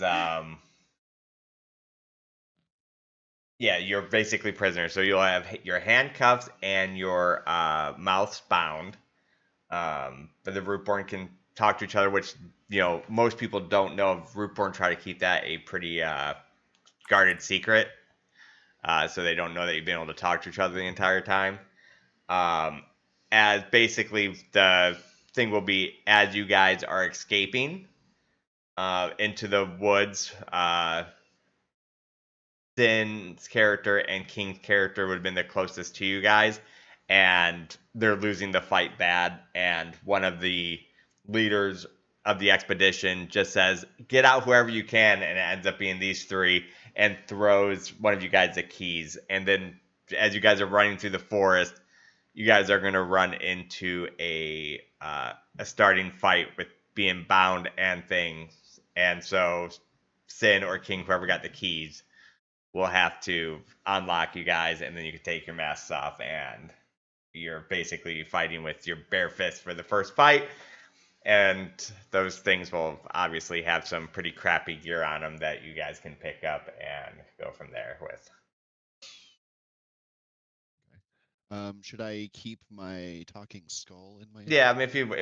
if you want to keep your talking skull, that you could make a different skull that talks or something, because you can't have any personal inventory from now. But if you want to keep it in there because you want to create it at some point, you can. Okay, I understand. Yeah, and I thought that would be something fun for you and I to work with as far as like a story point for my character. Because it's just kind of like an open-ended thing. Like this is something I have, and it can be whatever. And so if it turns out to be more or less, or something more of your design or more of my design, that'd be fun. But I definitely want it to be a part of my character. Or maybe just talking skulls in general. Maybe it doesn't have to be this one, but I imagine using it in a way to have some connection to my abilities, whether I use it as a medium or whatnot. Yeah, no, I think it's very cool. You're just saying that. I can't believe total your guys' group has 2 coins to their name. Thanks, Kane. Thanks, Yeah, Sid. make a funny noise. The payment was 1 coin. For Well, these the two. payment wouldn't get there until you make it back to but it won't be a lot. But if you make it back to the thing, you don't get paid beforehand. Royalty doesn't carry cash. Yeah. In hand. People just bow down to me. He just sends for it. Got the MasterCard black card. Never really fun without it. It's gonna be extra bad because Halvor's not gonna take payment. I love it. We're gonna be broke ass bitches. I can just hear you say that and hear Marshall go, not again. When the whole chest of gold was given to Draxus' parents. And Marshall spent all of his money on Draxus. Oh god. As long as you don't die in the first like 5 sessions, it'll be fine. But I don't regret a single action taken, so I would do it all again. Here we go again. All I know is that my intuition, I knew it. I knew he was the big bad. It has nothing to do with him killing you, which made him the big bad. You are correct. It was always planned. It was not planned to be just a little side quest because I had or because we were missing somebody. I totally knew It was it. perfect though. It was a full come around, It is. full circle back. It was my Sherlock Holmes. It moment. was. No, I actually loved how everything played out in the Skyroot saga. I thought it was an epic Yeah, ending. I've loved everything. I love. I will eventually go back and play another wizard because I didn't get to play Draxus very much. Wizards are fun. When I was briefly being able to play Fizzla as the wizard, they have fun. I love that the wizards have access to the splendor. Yeah, they have in addition fun to their, domains like, to play Yeah. with. stuff. In this campaign, I probably actually now would have allowed wizards now that I have it more fleshed out because I did put a neutral territory. So the neutral territory could have had a wizard school, but yeah. It'd be what it'd be. But I think Yeah, the Seraph will be cool. So I've are always we said it doing before, but I any get of so the much joy questions? out of just Do we want to do any of the? hold on. Okay. playing this? Sorry, what was that, Marshall? Oh, I was saying that yeah, everything that that we've gone through and all the campaigns has been fun. I get so much joy out of just playing this. So like even things that don't go well, it's fantastic. Yeah. Agreed. Yeah, I think everything went really well in the other campaign. So I'm really looking forward to seeing how this goes. And I will eventually keep working on the subclasses. So if anyone does die and wants to try a subclass, they can. But I do think we are going to, just because of the way it worked out, we're going to add this to lore that only if some classes can be Rootborne, it's going to have to do something with the blood or dread or. We're already building the lore. Yeah. Because it kind of worked out that way, and I think it's pretty cool. I almost feel like it'd be kind of cool, like a. I think it lends. To Yeah, it. I think. Or Sage. Yeah, I think it's going to be kind of cool to see how this young. Are you calling it Eden? I'm calling it I feel Eden. like Sage Eden has to be- throwing its tantrums, and is it trying to grasp onto the Rootborne for us? Like, I'm like, am I going to try to be? Is it trying to make me a general for her? You know, it's like, who knows what the Rootborne's purpose is? I definitely feel like Sage has to be included. Yes, Sage. Because it's called For sure. Mhm. Yeah. And that's like Yeah, Sage. Yeah, Sage. Blood and Dread. It'd have to be a class that has like Sage, Dread, or Blood in it, or the Rootborne too. It just fits really. It fits our beginning story, so it just makes sense now. That was really cool.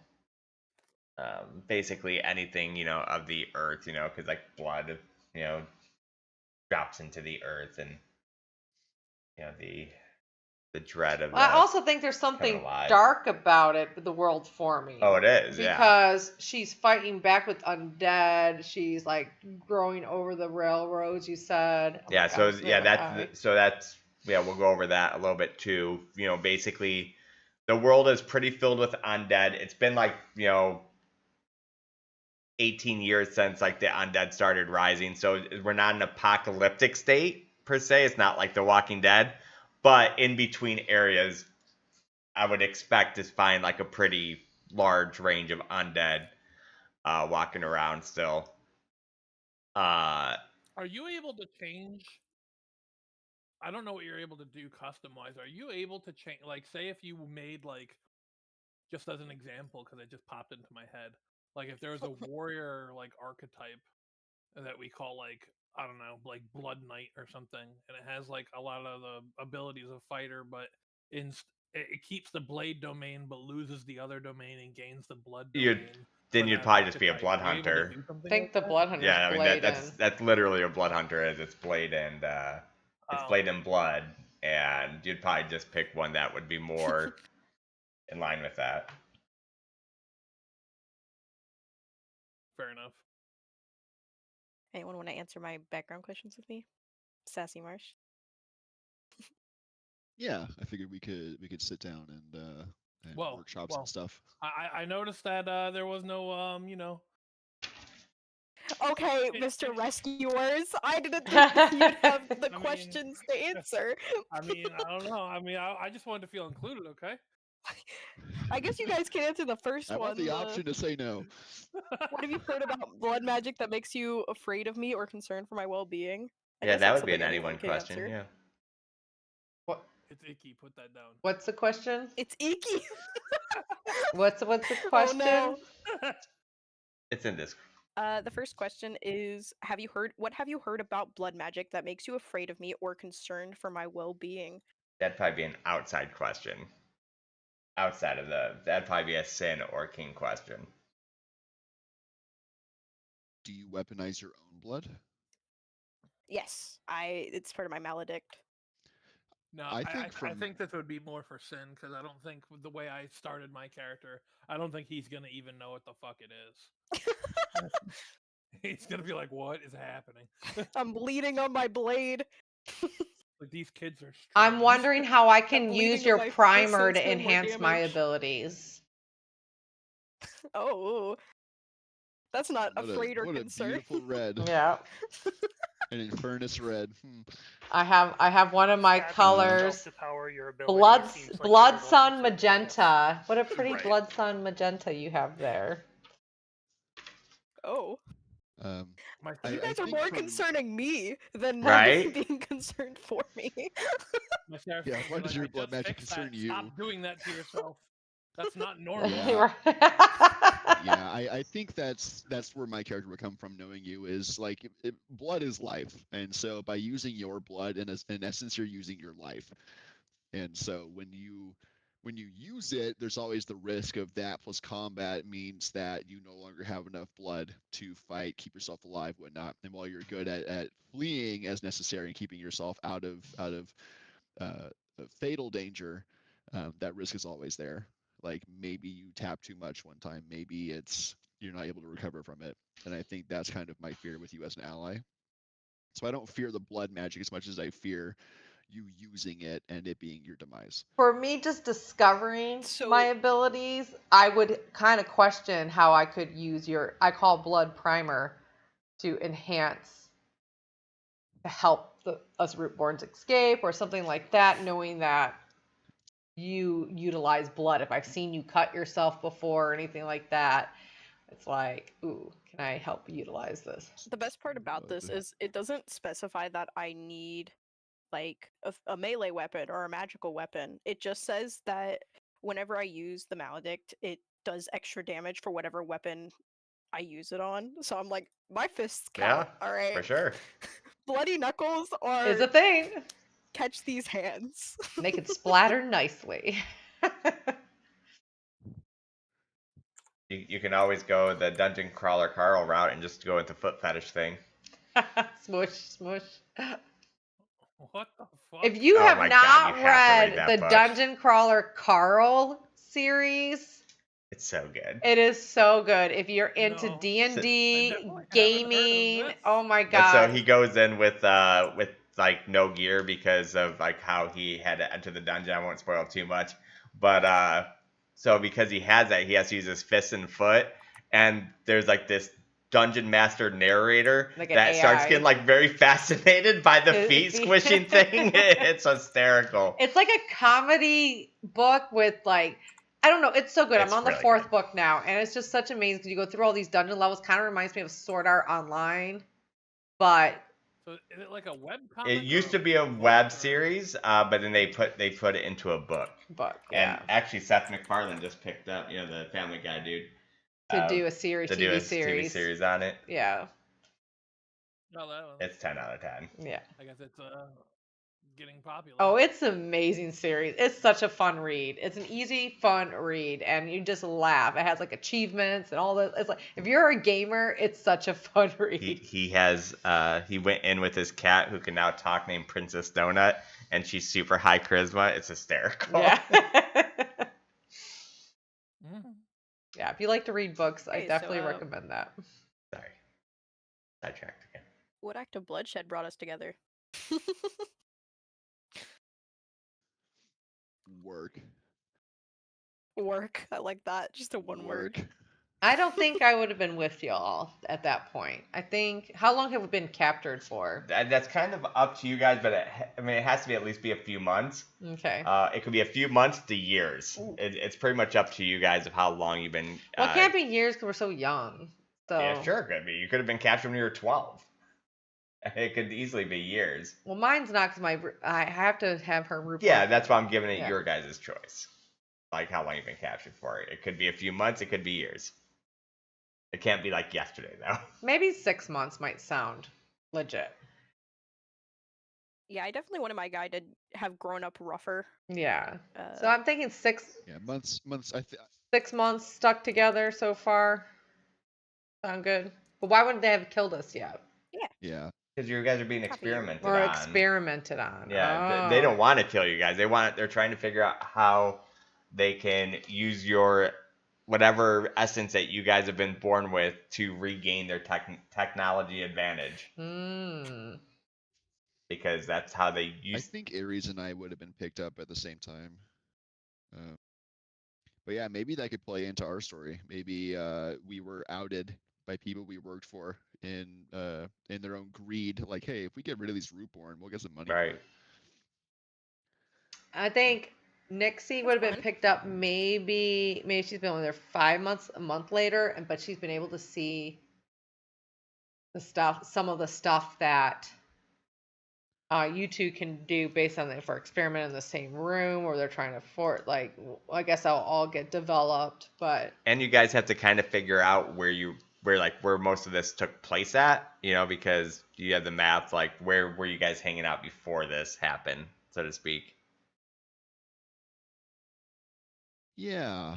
I'm kind of open there because pretty much it's plausible that anywhere that there was crime, so could there be Ares and myself. So probably somewhere with at least some kind of established criminal organization, something for us to become a part of that wouldn't ask questions, would only care that we deliver.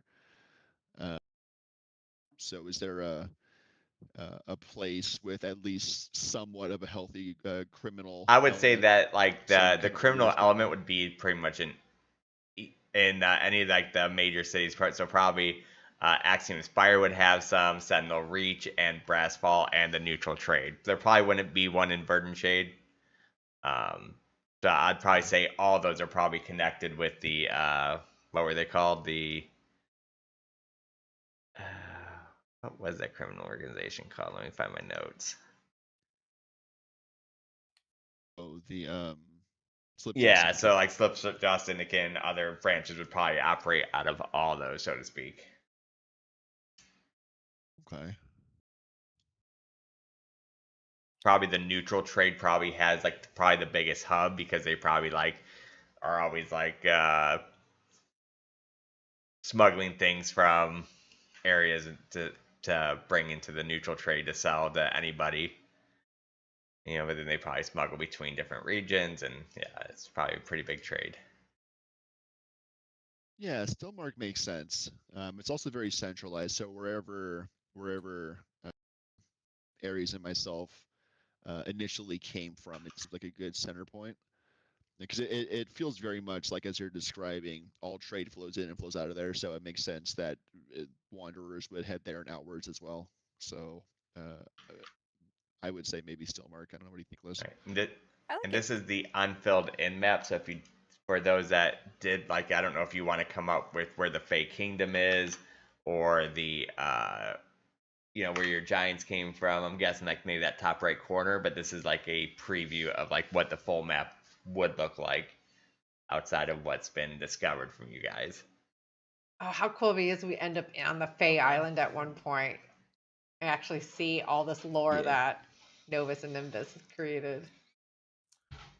Meet the creator, If one of the creators I of this feel world, like Novus. I feel like if they ever end up over where the giants were, that's when my guy would finally figure out, like, from the other giants, they're like, bro, those aren't giants. Those are just Those are young those, adults, those, actually. those are just people of other races. And my dude's gonna be like, what? But Those are in fact college age kids. So I do think that from the start we're gonna give a -8 knowledge to the giant.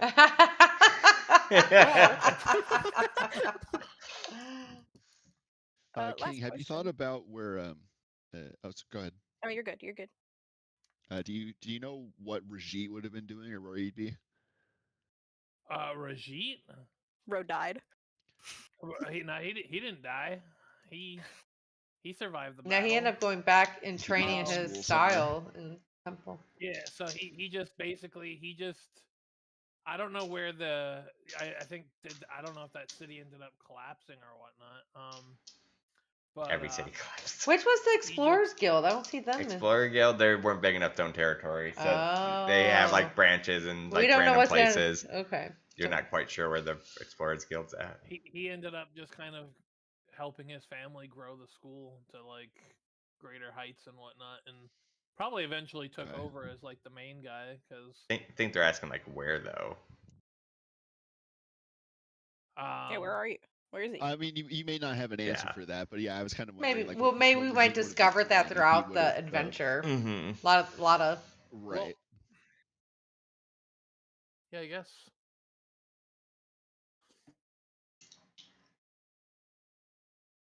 Oh, what are all these things I have popped up? Okay, here we go. Well, Yeah, I guess it Anja definitely would wouldn't still be in be Gilded around. Ring territory. But yeah, screw those guys. I don't think it would be in Skysent Legion territory either. So Yeah. Wait, even after saving the world, they didn't have enough of a pool to get some territory? That's crazy. They were pretty. yeah, I mean they were very small. They owned just a little. Who might be kind of cool if we run into Anja and her faction though. And she wouldn't even have any. Yeah. You figure Anja wouldn't even have It's a 20 desire yeah. to own territory. She wants to explore. Yeah, it's 20 years later, so who knows what is going on. It's a whole new world to explore. I don't know. I could go with the trend of like martial arts dojos that like that. You open up Cobra Kai. Super. They always end up being in the mountains. So Oh, there you go. the Got a schools in the monastery up there. mountains over here. Yeah. Maybe he's in giant territory, actually. Nah, that would throw off my giant not knowing what the fuck other races are. I like that. Yeah. But I think like the other giants are going to know what other races are. But part of him just kind of like losing himself after losing his child, and like he's just kind of under like a delusion. Yeah, that's kind of cool. Though whether it is entirely delusional or a mix of actual visions, and his delusions and insanity is to be determined. Okay, last question. How does my determination to rid the mortal realm of evildoers align with your beliefs? Anyone can answer this. Evildoers is literally just ghosts. He's real scared of ghosts.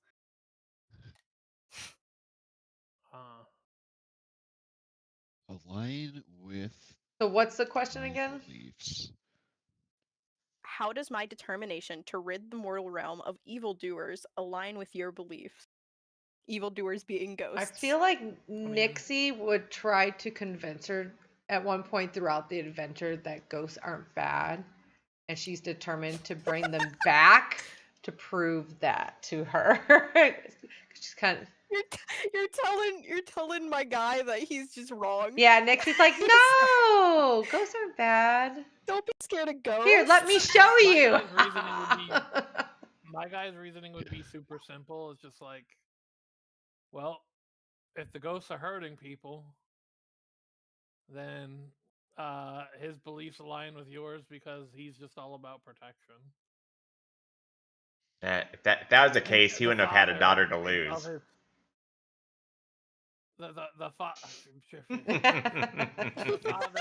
The father is all about protecting those, especially those that are smaller and younger, and like essentially playing the role of a father, essentially, and being that like role in the household, the provider, the protector. Oh, so another thing that happened, which is kind of why they chose to do it. A lot of the people are in celebration, which is why they kind of planned to do. It was kind of a rushed decision to do it now. They're planning to do it later for the escape, but people are kind of in celebration, like in the Skyward Concord and Sentinel Reach, because Varela Baroness just died. The Baroness just died? Mm-hmm. Yes! From old age, from her happy life. Aww. Couldn't breathe her breathing tube anymore. Yeah, someone replaced her oxygen with fart gas, and it just didn't so work. people are in kind of in celebration. Like, what smells like eggs? Right now, it's been the largest amount of peace between the old factions since emergence, and it's only been 3 months. But there has not been any war between any of the major factions. Kill us Rootborne instead. Well, and plus the orcs are coming in from the have been evading a lot from the southeast. Okay. Yeah, because now all these factions has to deal with all these different worlds that possibly survive with the company combining. Pretty much just. Do we got classic bad guy orcs? Yep. And I mean, there's good guy orcs too, but and are they bad? Who knows? Like, I mean, what's your definition of bad? Invading is usually. Well, I mean, are they evading because they've been attacked and pushed out too? So I mean, but we'll find out. Are they ghosts? They are not ghosts. But yeah, so pretty much all the right side is going to be occupied. I didn't hear an answer to the baby eating, so the jury's all the rights might be eating babies. If they're eating babies, I'm pretty sure we got a solid answer. Well, I mean, everyone needs to eat. So pretty much outside of the right side is the mostly very random societies from the old thing. So you guys don't really know much of their politics yet, and that's why it's not filled in yet. So what you guys see right now is pretty much general knowledge on the map. Other than these mountains to the west of Verdenshade, which is kind of why the Rootless Chorus is, which still has spelled wrong on this one map, which is why the Rootless Chorus is able to hold shape, because they weren't very big either, but people just didn't want to dive that deep into the forest, which is kind of where Rootless thrives. And those mountains to the west are considered very dangerous. Like, they have a lot of random creepy shit in that they don't usually leave the mountain area to come out, but going in has been very dangerous for groups to do. So that's why Verdant Shade's been able to kind of hide out in plain sight next to the mountains because people really just don't want that territory anyways. So, a question about this map: is this like complete? Like, if I sail west from It would circle Steelmark, around. it would Yeah. circle around. Okay.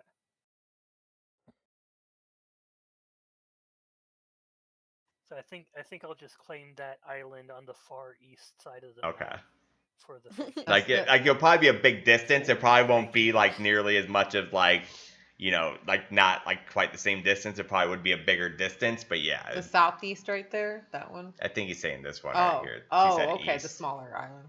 The bigger map. So I think he was saying the bigger, because they would be a bigger. I don't think he's claiming a whole So fucking on thing. the big map where half of it's empty, there's this like island that's Shape kind of like Japan. kind of thin and vertical. Yeah, a little like Yeah. Japan.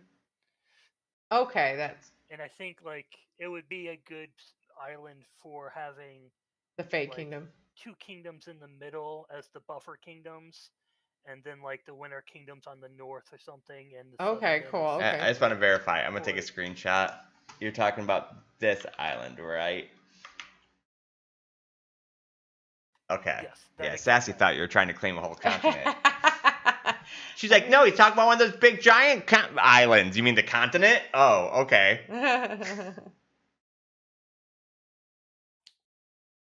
All right, so I will label that right now, actually, so I don't forget as Fey territory. Yeah, actually, I changed my mind. See this? Maybe. Sorry, do maybe I there's draw even some box? Fey magic going on, so that the island looks smaller than it actually is.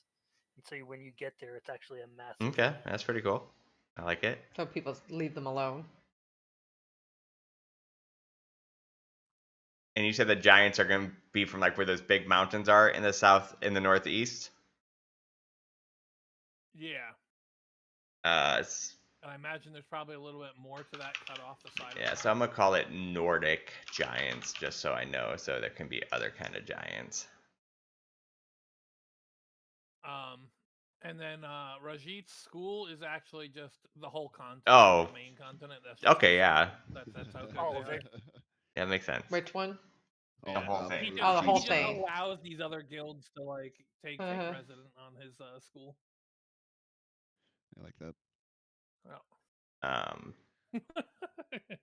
I think the psychedelic shrooms are more like a traveling shroom thing within a forest. well, that's the part where like the forest kind of moves. So Yeah, so basically, where the they- shrooms come from in this world is basically there's like there's giant treants that drop the shrooms, so they don't have like your typical mother and father. They Yeah. are kind of born through society or Flooding. tribal, so to speak. Mhm.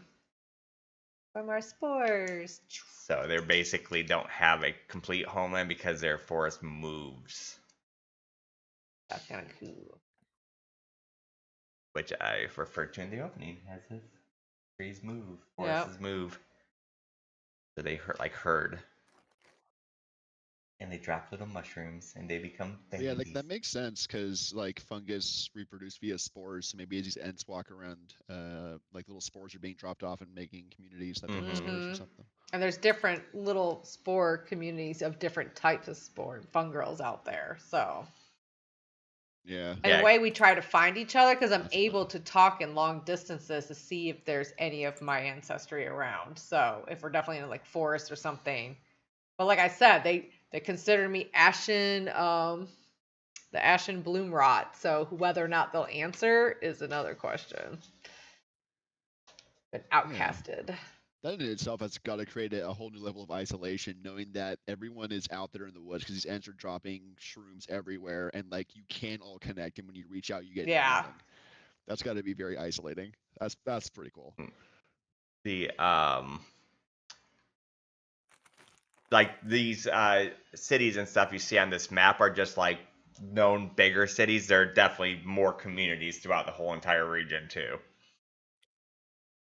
Little communities, little villages, little so on. But ones that are on the map are like, bigger cities, not quite big metropolises, but they're, actual settlements that are, constantly are able to maintain the fire and stuff to burn back the roots that are trying to take over. And like a lot of the smaller villages are always on the move because they just can't hold back what's overtaking them.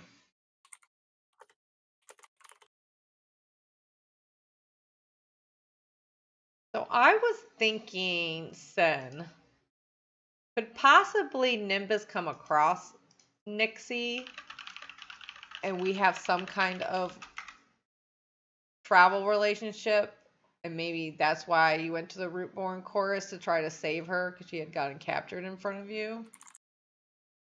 Could we have some kind of connection, or is Nimbus more like a lone wolf? Well, it's more that Nimbus would have been busy, Being a god. like, learning from his father. And so he would have been sent, like, his reason for coming to this region would have been that the Fey courts heard about the Rootless Chorus seeking aid for this mission. Okay. So I would have been sent specifically because you guys had been captured. Okay, so maybe that's and a they're relationship that looking can to try to break people develop out. once we know each other. That'd be kind of cool. Yeah. Because she will find you absolutely glorious because of your vibrancy and your almost your aura. So Nixie would definitely be kind of attracted to, not like relationship like boyfriend girlfriend, but attracted as a, oh wow, this guy, I want to paint him. Oh, My character is going to be such a stark contrast to everyone else. Everyone's else got all these like spooky elements, and my dude's just this giant glowing golden. I will beacon. also find you glorious But- too. Like just your whole like aura of how big you are. Nixie would probably be terrified, but also amazed. So, But also remember, Sin might be Dread, but he is actually like a Fae of Light. So like he's actually very lit up and glowy and very. He's definitely flavored to be. All of my dread abilities are reflavored to light magic. Dread, but like the dread you see nothing's- from the light at the end of the tunnel.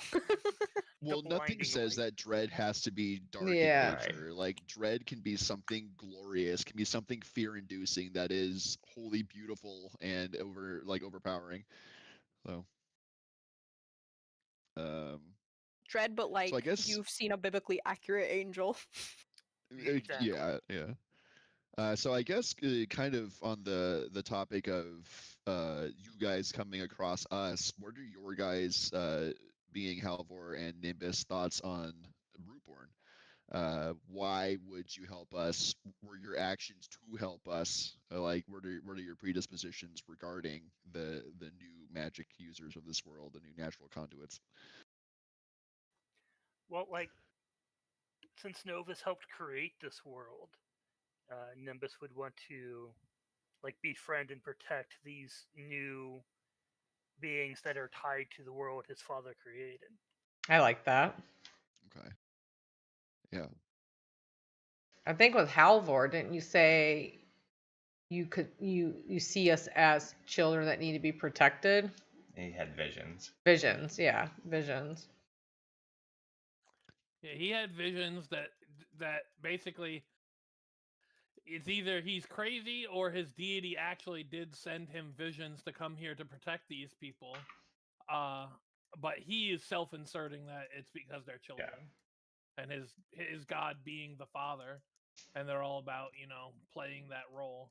Yeah, because remember, and that like those are not unconnected to each other. Like if it is a god telling you to do this versus if it's you as a father who's lost, like they're not inseparable. So maybe it's more of you having been a father that feels like they're making up or trying to find some kind of atonement for their loss versus following the will of their god who also has these aspects. So that's kind of a cool dynamic.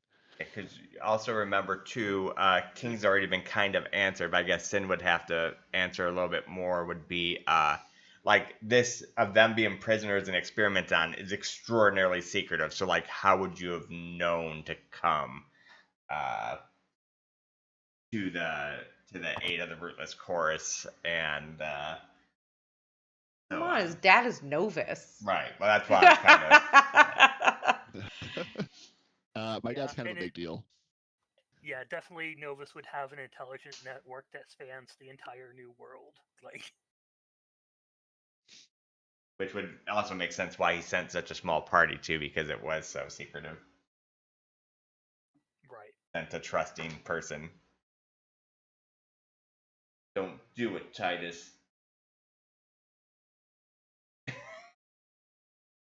Do we? He's trying to rip apart the stool. Oh, I is so destructive. Yeah, I do need to figure out how to get this to work though, because I cannot figure out how to roll a hope and fear. Like if something isn't programmed right, how just to roll it on its own without it needing to be an ability. Someone in the forums just told me to type /r space dr, but I get an error whenever I try to do that. So I have a question for my fellow Rootborne. I painted a moment from your past because one of my things where I can withdraw a memory from you without asking. What detail did I get uncomfortably right? Maybe one of y'all that might have some insight on the witch or the blood Ooh. hunter. That. Well, you guys know Oosili, but I don't know Isili how freely he would give up the information of what happened to him in the past. So maybe you actually managed to extract the memory of what happened to him and why he is the way he is. About his wife and. Because that would be cool, but I don't think I've met you yet. So I'm in captivity Well, yeah, it with. would have to be Yeah, someone I will that- definitely play. I will would definitely be- play with that on future though. That would be really cool for me to that know would a not be secret. filled out Yeah. yet, then, essentially. But being captive 5 months with Ares and Arthelin, one of you that I somehow was able to withdraw an emotional, like she draws emotion out. So it's like I was able to steal an emotion into a picture. What may have I seen? Ooh, okay, hold on. Because one of the things that is the reason he's so scared of ghosts is because the ghost of his first kill hunts him. Like, Ooh, maybe so I had around so it made you really corners, uncomfortable because I underneath almost like kind of beds. painted almost in like a blotchy style. You kind of see the portrait of that ghost before it dissipates, and I make you Yeah, uncomfortable by it. But the emotion you'd pull from that isn't fear, because that first kill was rage driven. And this was The kid had stolen the ghost of your. or This is had antagonized. okay. So a rage. So the painting would be very like messy and angry looking, and it was the ghost of your first kill. Yeah, being stronger, unknowing that he was stronger than other kids, got into a fight with a kid and ended up killing that kid in a rage, and now that ghost kind of follows him. Whether that's in his head or actually a thing, he still hunts ghosts. So I'm wondering, trying to get that one ghost that's hunting him. So it was a ghost of your first kill or a ghost who killed first in front of you? Ghost of his first kill. He got into a fight with another child, and not knowing that he was stronger than that child, ended up accidentally killing him. Okay. So your character, Ares, killed the kid. Yeah, and now he's just a very fearful man. Okay. Was angry, now he's scared. And then what Doesn't was really your that face look like when you saw a brief look of that angry portrait? I almost felt like we were being Terrified. experimented You knew what he on, and they did. forced me to do this kind of thing of us two like in a room. And Yeah, no, that's terrifying. Someone knows his greatest sin, his greatest falling, and killing a child. it's like I may not know that you kill that child. I sense the rage and I sense the fear in the paint, like in the anger of the painting. So that might play something in our RP later of like, I may ask you what was that portrait about once we get to know each other better and see how that portrays the two of us. Oh, that would be a lot Yeah, of fun. so I'm gonna keep that in my book of in the past that has happened between our characters. This is like a scrap between street kids, Marsh. This is like 7-year-old on 7-year-old hate crime. So I probably wouldn't have been a part of it. Maybe not. Maybe around that time would have been where we met. It depends on how long you want us to have known each other. Yeah. Well, one of my questions, one of my background questions is you once used your power to help someone in a dire situation. Who were they and why did they come to you? But being very young, I don't know how much of a connection we would have had. So it could have been along those lines of you either being haunted or you being like, hey, I did this thing and I need to get rid of it, kind of thing. Here's a thought.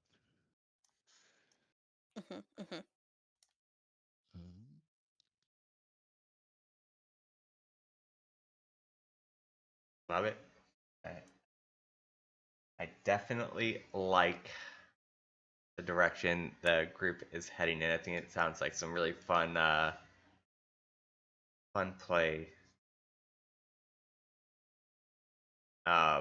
So I think there's a lot of neat ideas being talked about. Agreed. And like, and just like how the Skyrim Saga Did- happened, how is it going to? did you like any of those Build. pictures, King, in Discord?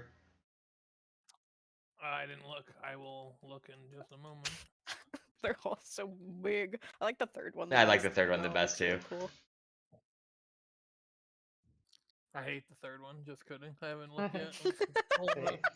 He's actually contrary to I all of wouldn't us. doubt it. Let's see.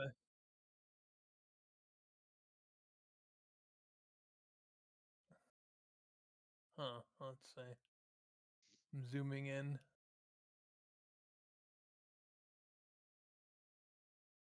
I like the third one, but I like the first and fourth one more.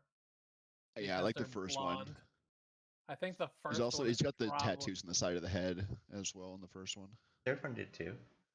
But yeah, first one's cool too. First and fourth. I mean, I think they're all look good. Yeah, I Second think one's a the little first- meh, but I think the first. Yeah, I don't like the second. I think the first one is my favorite. yeah. Fourth Alright. one has more of a dad. Yeah. Fourth one does. Well, have you seen the image of the bare bones card? That's definitely a dad bod card. Yeah, it's true. It's this dude that's like he's got strongman body. Yeah, it's type definitely build. dad I bod. almost think the fourth one because it does seem more fatherly. Alright, but you want to use the first one?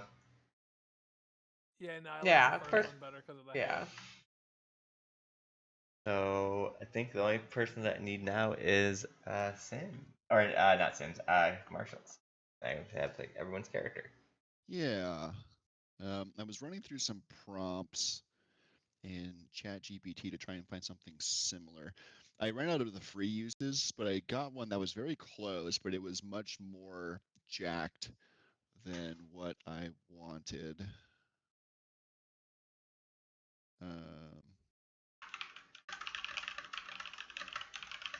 So this is close. But his eyes, I want to be more of a lighter green, and I don't want him to be nearly as swole. I want him to be a lot more live.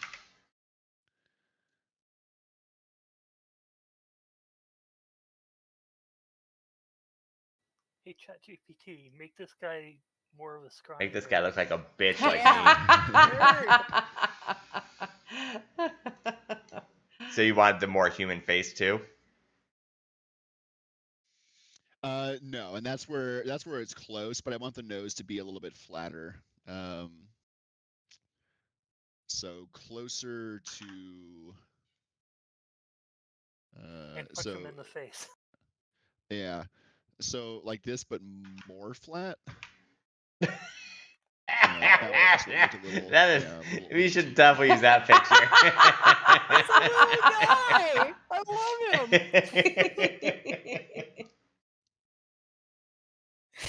Why is he so human? It's uncomfortable almost. Right, and there were several that were just a little way too human. You know how like those. When I hit You know how like this, those. I knew I had to crank the slider. Those streamers, whenever they play a new game, they'll try to take like the cover and then put their face into it. That's what that reminds me of. Like someone tried putting their face on a. Horrifying.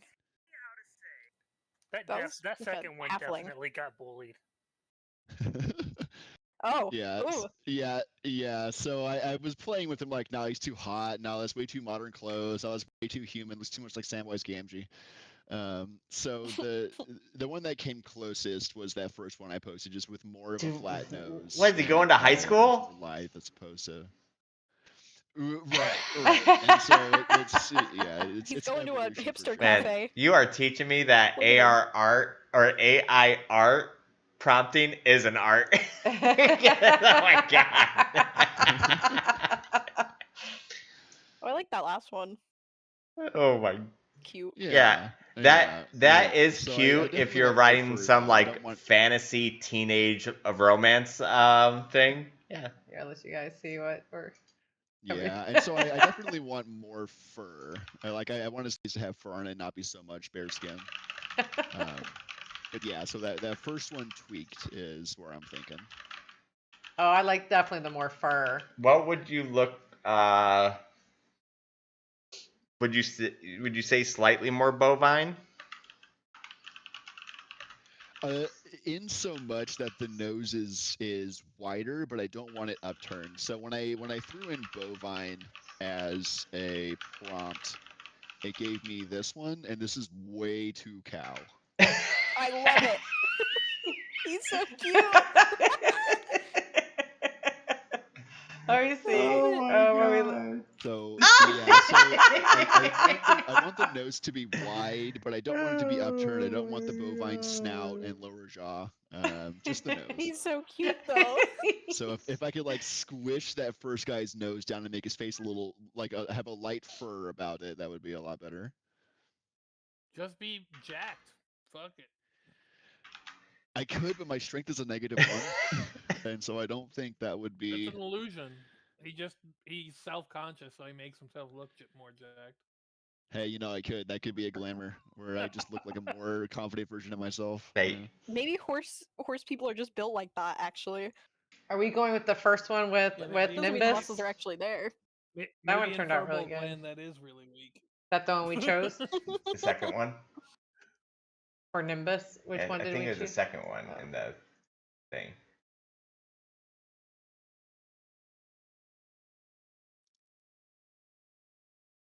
I like where this is going though. Yeah, that looks cool. Yeah, that first one makes me the most happy. I like the leathers, like the natural look. I don't imagine him wearing robes, so it would have been that just a little less. Like that? Oh, I do like that a lot actually. He's just real Close. jacked.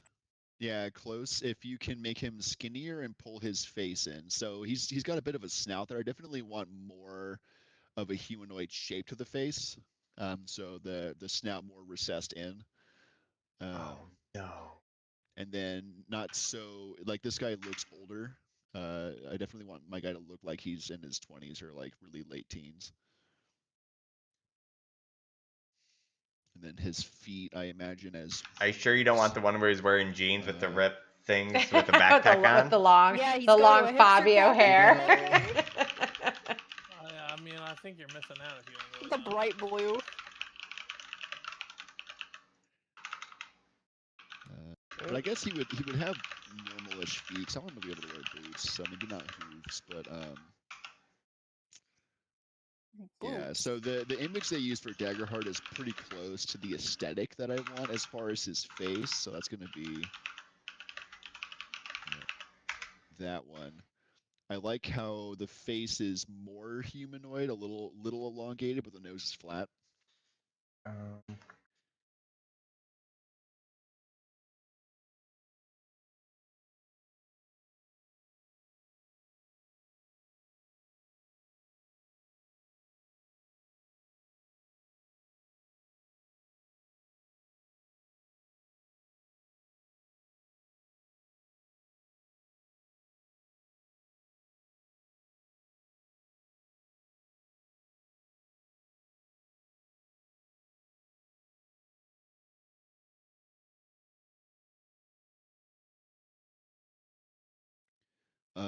My connections for this character, what I'm given is, what about my magical practice makes you most ill at ease? I waited on to that, or makes you comfortable. So it doesn't like this kind of shoehorns you into like why does this make you feel bad? It doesn't have to. Another one is why do you come to me for advice? Again, I don't know how much that would tie into it, other than maybe referring to like the natural world and the flow of magic in nature. The one that I find interesting is I once appeared to you in a dream and shared a vision of the future. What did I tell you? That one's kind of cool because my thing is being a moon witch is nighttime, moon, stars, more the cover of night as opposed to the flourishing green. So that one could be fun. So, A natural connection with the night. so what you would come into a dream, like you. Yeah, the prompt is I once appeared to you in a dream and shared a vision of the future. What did I tell you? I think that fits King's character really well. It could. Yeah. Visions. Oh, maybe the vision Yeah. came from you. Oh, Yeah. that would be neat.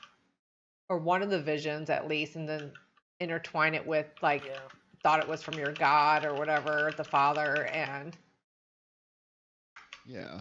And maybe like I would be entirely unaware of it, but maybe King would be like, yeah, no, you called out to me in a dream and said you needed help, and you told me of a future that was full of life and happiness and fulfillment and dedication to family and my deity.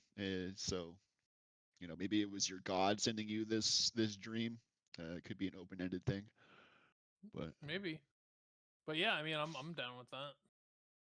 okay. definitely because his seraph sees visions, so it might tie well, into his that. God, he doesn't know if the visions are real. Yeah, real or not. Yeah, but I'm saying that can tie into his story of like what we will create. The visions could be like how true are the visions, or is it just people using the poor gentle giant with visions? I'll put a note here. I appeared in Halvor's dream, and then we can figure more of that out. That'd be a fun connection.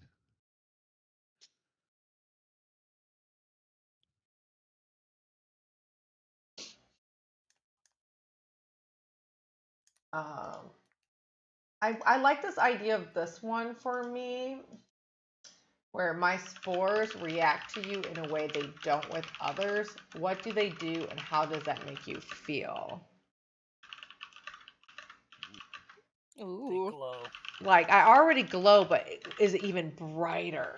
Like maybe with Nimbus, and maybe that's why I find you so enchanting. Like ooh, like Well, Maybe I'm spores, allergic to them. Like you have your own glow that would be glowing from your body. Yeah. But like spores that have been released from your body would probably be barely, if at all, visible. But like around Nimbus, they would probably glow much brighter, Ah, like a yellow. I light. like that. Almost attracted to him, kind Yeah, of Mm-hmm. my spores. They trying to attach themselves. Remember, spores are how mushrooms reproduce. This is getting weird. So how do you feel about it then, Nimbus, when you see these spores that kind of maybe are very bright They like Danger, what? danger. and attract to you like a They wanna moth? touch 'em. When we do meet each other. Well, your Like moth to dad's a the head of the flame? spring Yeah, court, moth to a flame. so that's Well, maybe kinda- that's part of Maybe that's part of the thing, though, is that they burn up in the light. Oh, maybe we'll have like a connection where your light may hurt her with the necromancy. Oh, that would be Stop, so don't touch me cool. there. Like maybe we don't know yet, but something might happen in that kind of way. Because you are from the light fae, and my spores are definitely very more necromancy based and dark death kind of thing. That'd be kind of cool. It's an We'll play antithesis to around with that life. idea about when I'm around Nimbus. Yeah. Maybe my spores do kind of zap away. Maybe I can't like utilize my magic on Nimbus at all, like I did with. Oh, that looks really good. Oh yeah, that is really good. Oh, I like that a Feet are still a lot. little weird, but It's yeah. kind of like toes, but the ends of the toes are Yeah. hooves. I think that would fit for Yeah, his and you could boot put wanting boots to on. wear. I would say just a little customized. Yeah, I could see that. Heeled boots specifically. Oh yeah, Yeah. I love that. That That's looks really fantastic. good. Yeah, I like that.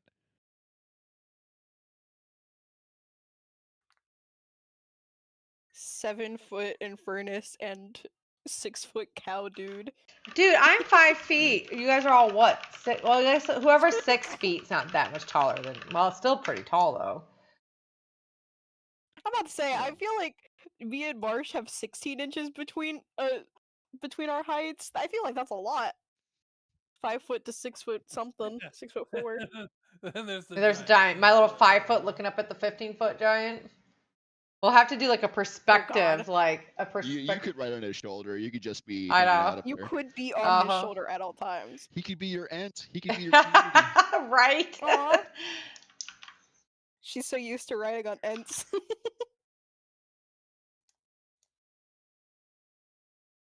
Yeah, that would be really cool.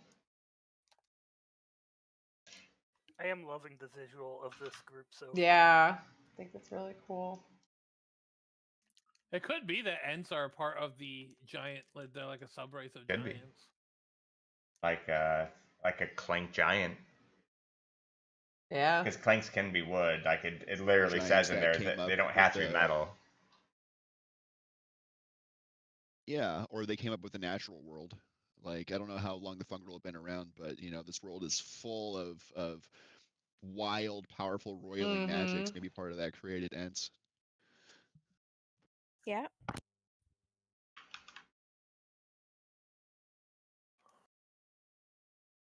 Yeah, I'm liking how the party's forming. That's why I always like doing these session zeros, because it gives us ideas of maybe future role-playing sessions and stuff. Having some kind of connection. And I like the idea about being around Nimbus. It Yeah, does this is something different to my spores. Where that will lead to. Yeah, That's this is kind of good. cool. Than the painting of the ghost of the first kill. All right, so you're happy with that picture then, even with the feet? I am. Okay. Yeah. It looks great. And like I said, I'll say you can still wear boots too, so they're not weird enough. And maybe a little customizations, Yeah. but Yeah, mostly I wanted his skin to be on the grayish end, but his eyes I wanted to kind of reflect the natural powers being more of a vibrant green, and so that comes through. now I just gotta get a picture for Sassy because she's being way too picky with her Because picture. there has to be a big contrast between the bright neon spores to her ashen skin. Her skin is ash looking, not purplish. What's wrong with the picture I Because I need a have full here? body image. Oh. Well, I'll try to work on a full body image for you. Well, hello? Why do you want a full body? Because it's easier if I need to put it into thumbnails or if I need to put it into like for when you guys do like the the voice things, I can size it however I want. It's just easier for me if I have a full body image. Gotcha. For merchandising. Looking at my character, what color is his skin and hair in this? I'm red green colorblind, so I can't tell the values very well. Sorry, what? What? My character's skin and hair. What colors are those? His skin's like a bluish gray, like very Okay. very faintly bluish gray. The hair looks very much just like black hair. Okay. Black hair's fine. I'm not married to the hair on his head. But yeah, I think as long as the most of his body was grayish, like bluish gray, that'd be perfect. So yeah, perfect. Are you being a sassy cat right now? No, it's more of a confirmation, just because I don't see reds and greens nearly as well, and so blues wouldn't come through as well for me if they had a lot of. Look, I'm sorry that he doesn't have a backpack and jeans on. Have you tried? Yeah, I online? need some AirPods. I need a picture of him. Make the environment like a Starbucks, and he's on a laptop listening to some jams. Yeah, can you give him like a venti latte in his left hand? Seems legit. Yeah, I love how that portrait turned out.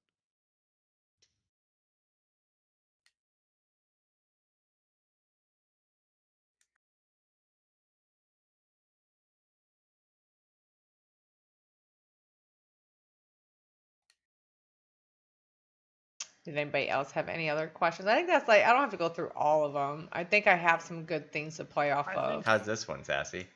I haven't done any of mine yet.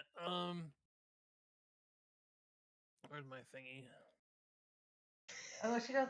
It's definitely better. That's definitely getting more like. Let me look at. Go back to the other one. Yeah, it definitely seems. I don't understand the staff she's hitting. You might just have to take that out because The they can never get staff? it right. Like a mushroom. Yeah, but on her paintbrush. Yeah. Weird. Well, this. All right. So the first one I have, I don't think I could be answered Okay. yet. The first one is, what promise did you make me agree to? Should actually, that would. I mean, that could be tied to just his past and not one of you guys. What promise did you make me agree to? Should you die on the battlefield? And it could have been like his wife made him agree to something. Yeah, could be like that. Because you definitely have a And really then the strong other one is connection with your what? wife and daughter that has passed. The next one is, why do you ask me so many questions about my god? Who in the party would be super curious about his god? Is it a ghost? It's not. I mean, You see depends on things? how You hear view- things? Depends on how you view gods. It's concerning, actually. Are you seeing things? Are you hearing things right now? Do you bleed ominously when you get into fights? And is it colorful? No bleeding ominously. And is it colorful? Is it colorful? Is your god colorful? I don't know. I I feel like think the god called the father is probably not super colorful. I think it, so. I don't think it would be knowledge to my character that I like willingly appeared to you in a dream. So that would make me wonder, like, why me? What did it? Was it me? Was it something else? And so that would make me interested in what's going on with you. Because Okay. in a way, trying to use the forces of nature is like trying to control a river. Like, I don't really understand it. I can just kind of tap into it, and so there's a lot that I don't know about it.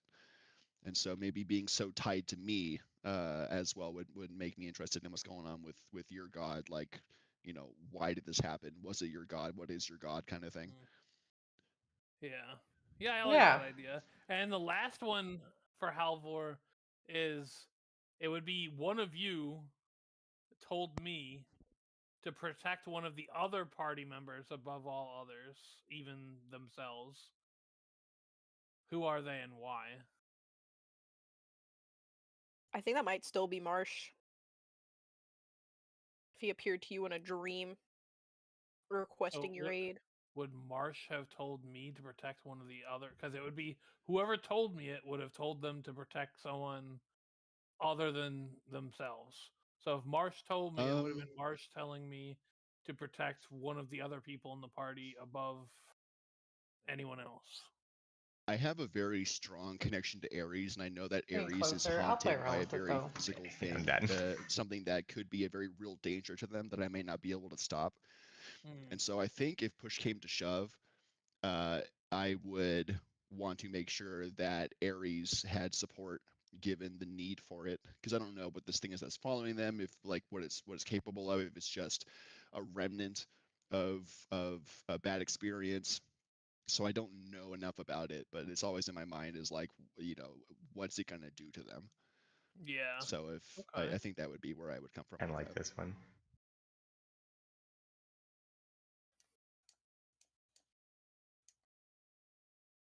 He's just a little guy. Don't step on me. I hope you never expect Ares to participate in any type of around the campfire ghost stories. I'm curious how Aries will feel like when you see me the first time you see me bring the dead alive. Well, you see the dead. That's one thing. Zombies are one thing. You can punch a zombie. Ah. You can't touch a ghost. You best start believing in ghost stories, Miss Turner. You're in one.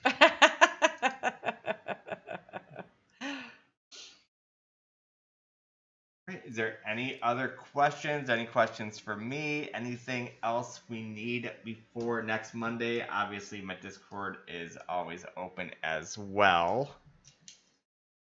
No, I think we have a lot of things to play off of, and of course, if it's anything like the Skyward Saga, we're gonna bounce off more stories and bounce off more lore. But it's definitely a nice start of how our party is going to somehow get together. So, and I like the whole Rootborne being hunted type thing. Well, some factions respect them, some factions fear them, some factions want to destroy them. So that's going to be nice playing into that element.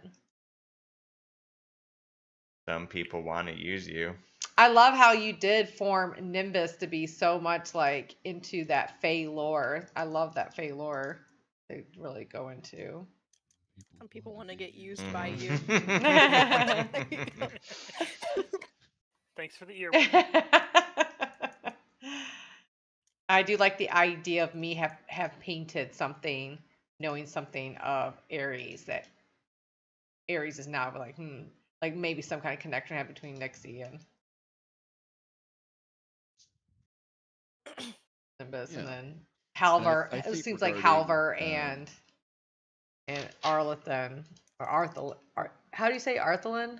Arthelin is going to be. Yeah, Arthland or Archland. There's some kind of Heartland. connection of like the visions with our gentle giant. So it's like with Halvor. So that seems kind of neat. All those kind of connections that may be forming. So We all know your spores really like. Sin's but then Like it then it gets flame. and then but it sizzles out. So I was like, that'd be interesting to see. Yeah, I think our characters, Nixie's and mine, would have a connection there, being so tied to the natural. Yeah, I think Nixie's going to be in a way like fascinated. She's something fascinated by a lot of things. So she'd be fascinated with the idea that you're very much like her, but not.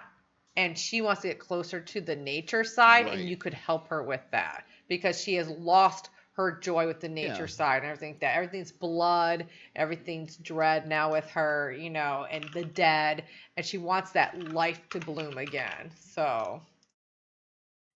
Yeah, and I think I would be fascinated with you are able to use nature in a way that I don't understand, which is you can bring the dead back and make them work for you and channel your natural abilities through art and paint, and it's a whole other medium and application that I'm not familiar with.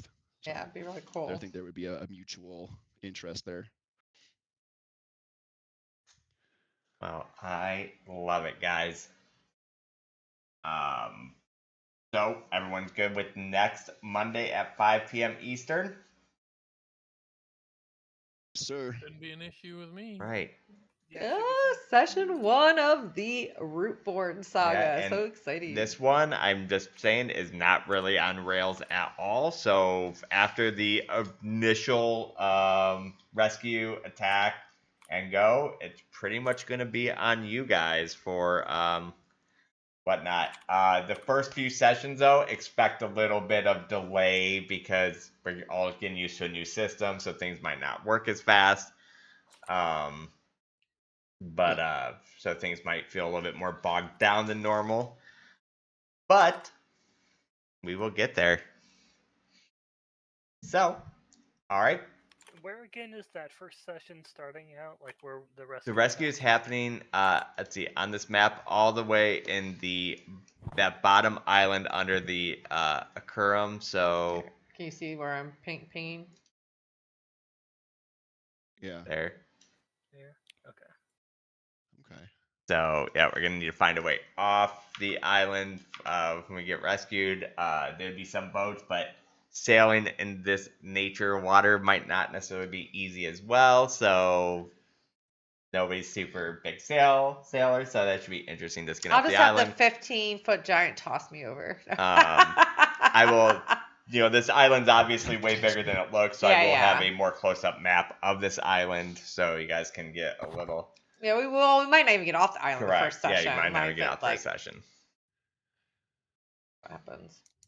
Do we have a scale for how big this is? Like how big one grid is? I do not have a scale on that. It's very big though. It's it's Okay. I didn't make a scale for it though, but would probably be almost equivalent from going to the edge of South America to the top of Canada. I mean, so it's very large. Ooh, okay. Yeah, South America, North America kind of deal. Okay, so Stillmark is the border. Yeah, it's kind of like the neutral territory. Cool. I mean, maybe I've over exaggerated. Maybe the bottom of Mexico all the way to the top of Canada. But either way, it's very large. Yeah, absolutely. Okay. But all right, guys. Well, Discord is open. I'm gonna go eat some orange chicken. Yeah, this is. Eating more orange chicken. I know. Eat enough orange chicken because I We didn't didn't get have enough much. last We did time. the three. Tried 3 different ones. Yeah, this time I'm getting nothing but orange chicken. Yeah, Hell yeah. I ain't fucking around. Chicken chow mein. So, all right, dudes. Well, awesome session. Session 1 next week. Orange Yeah. chicken. We back. We back. I'm excited. Excited for all the new characters. Oh boy, I'm Yeah. excited. We'll catch you guys on the next one. Sounds like we got playing. We Right. do. Bye, guys. All right. All right, fam. We got classes. We got everybody made. I gotta get pictures in. I need to see if I can find. Hopefully, the token thing that used to make tokens works in. Yeah, we gotta get like the pictures in with our. Yeah, I put the Aries in, but the token thing just brings out like the whole picture. So I need to see if, or I might need to make them individually inside of You doing Photoshop. 8-bit again? No, No. just because I like the Yeah. the art style we've been using, like Yeah. that Treasure Island art style, the Disney style. Also, thanks everybody for joining us on session 0 of our newest campaign, our second big scale Daggerheart campaign. If you guys want to get caught up with some of the lore, it is a branch off of the same lore and world of our Skyroot Saga. Mm-hmm. And those are all showing on Ready Player Roll YouTube channel. So make sure you subscribe to that. It's free and it helps us out. We are building up the subscribers on that. And we're looking forward to get some more Daggerheart videos out for you guys. So Hell yeah. if you're here on Twitch, send us a follow. We meet every Monday to do the Daggerheart campaign. We like to jump into some different games and stuff too on the channel. I need But to make a whole new layout and everything. yeah, so make sure you send us a follow. We'd love to see and chat with you guys again. All right, love y'all. Catch you next time. Peace. Bye, guys.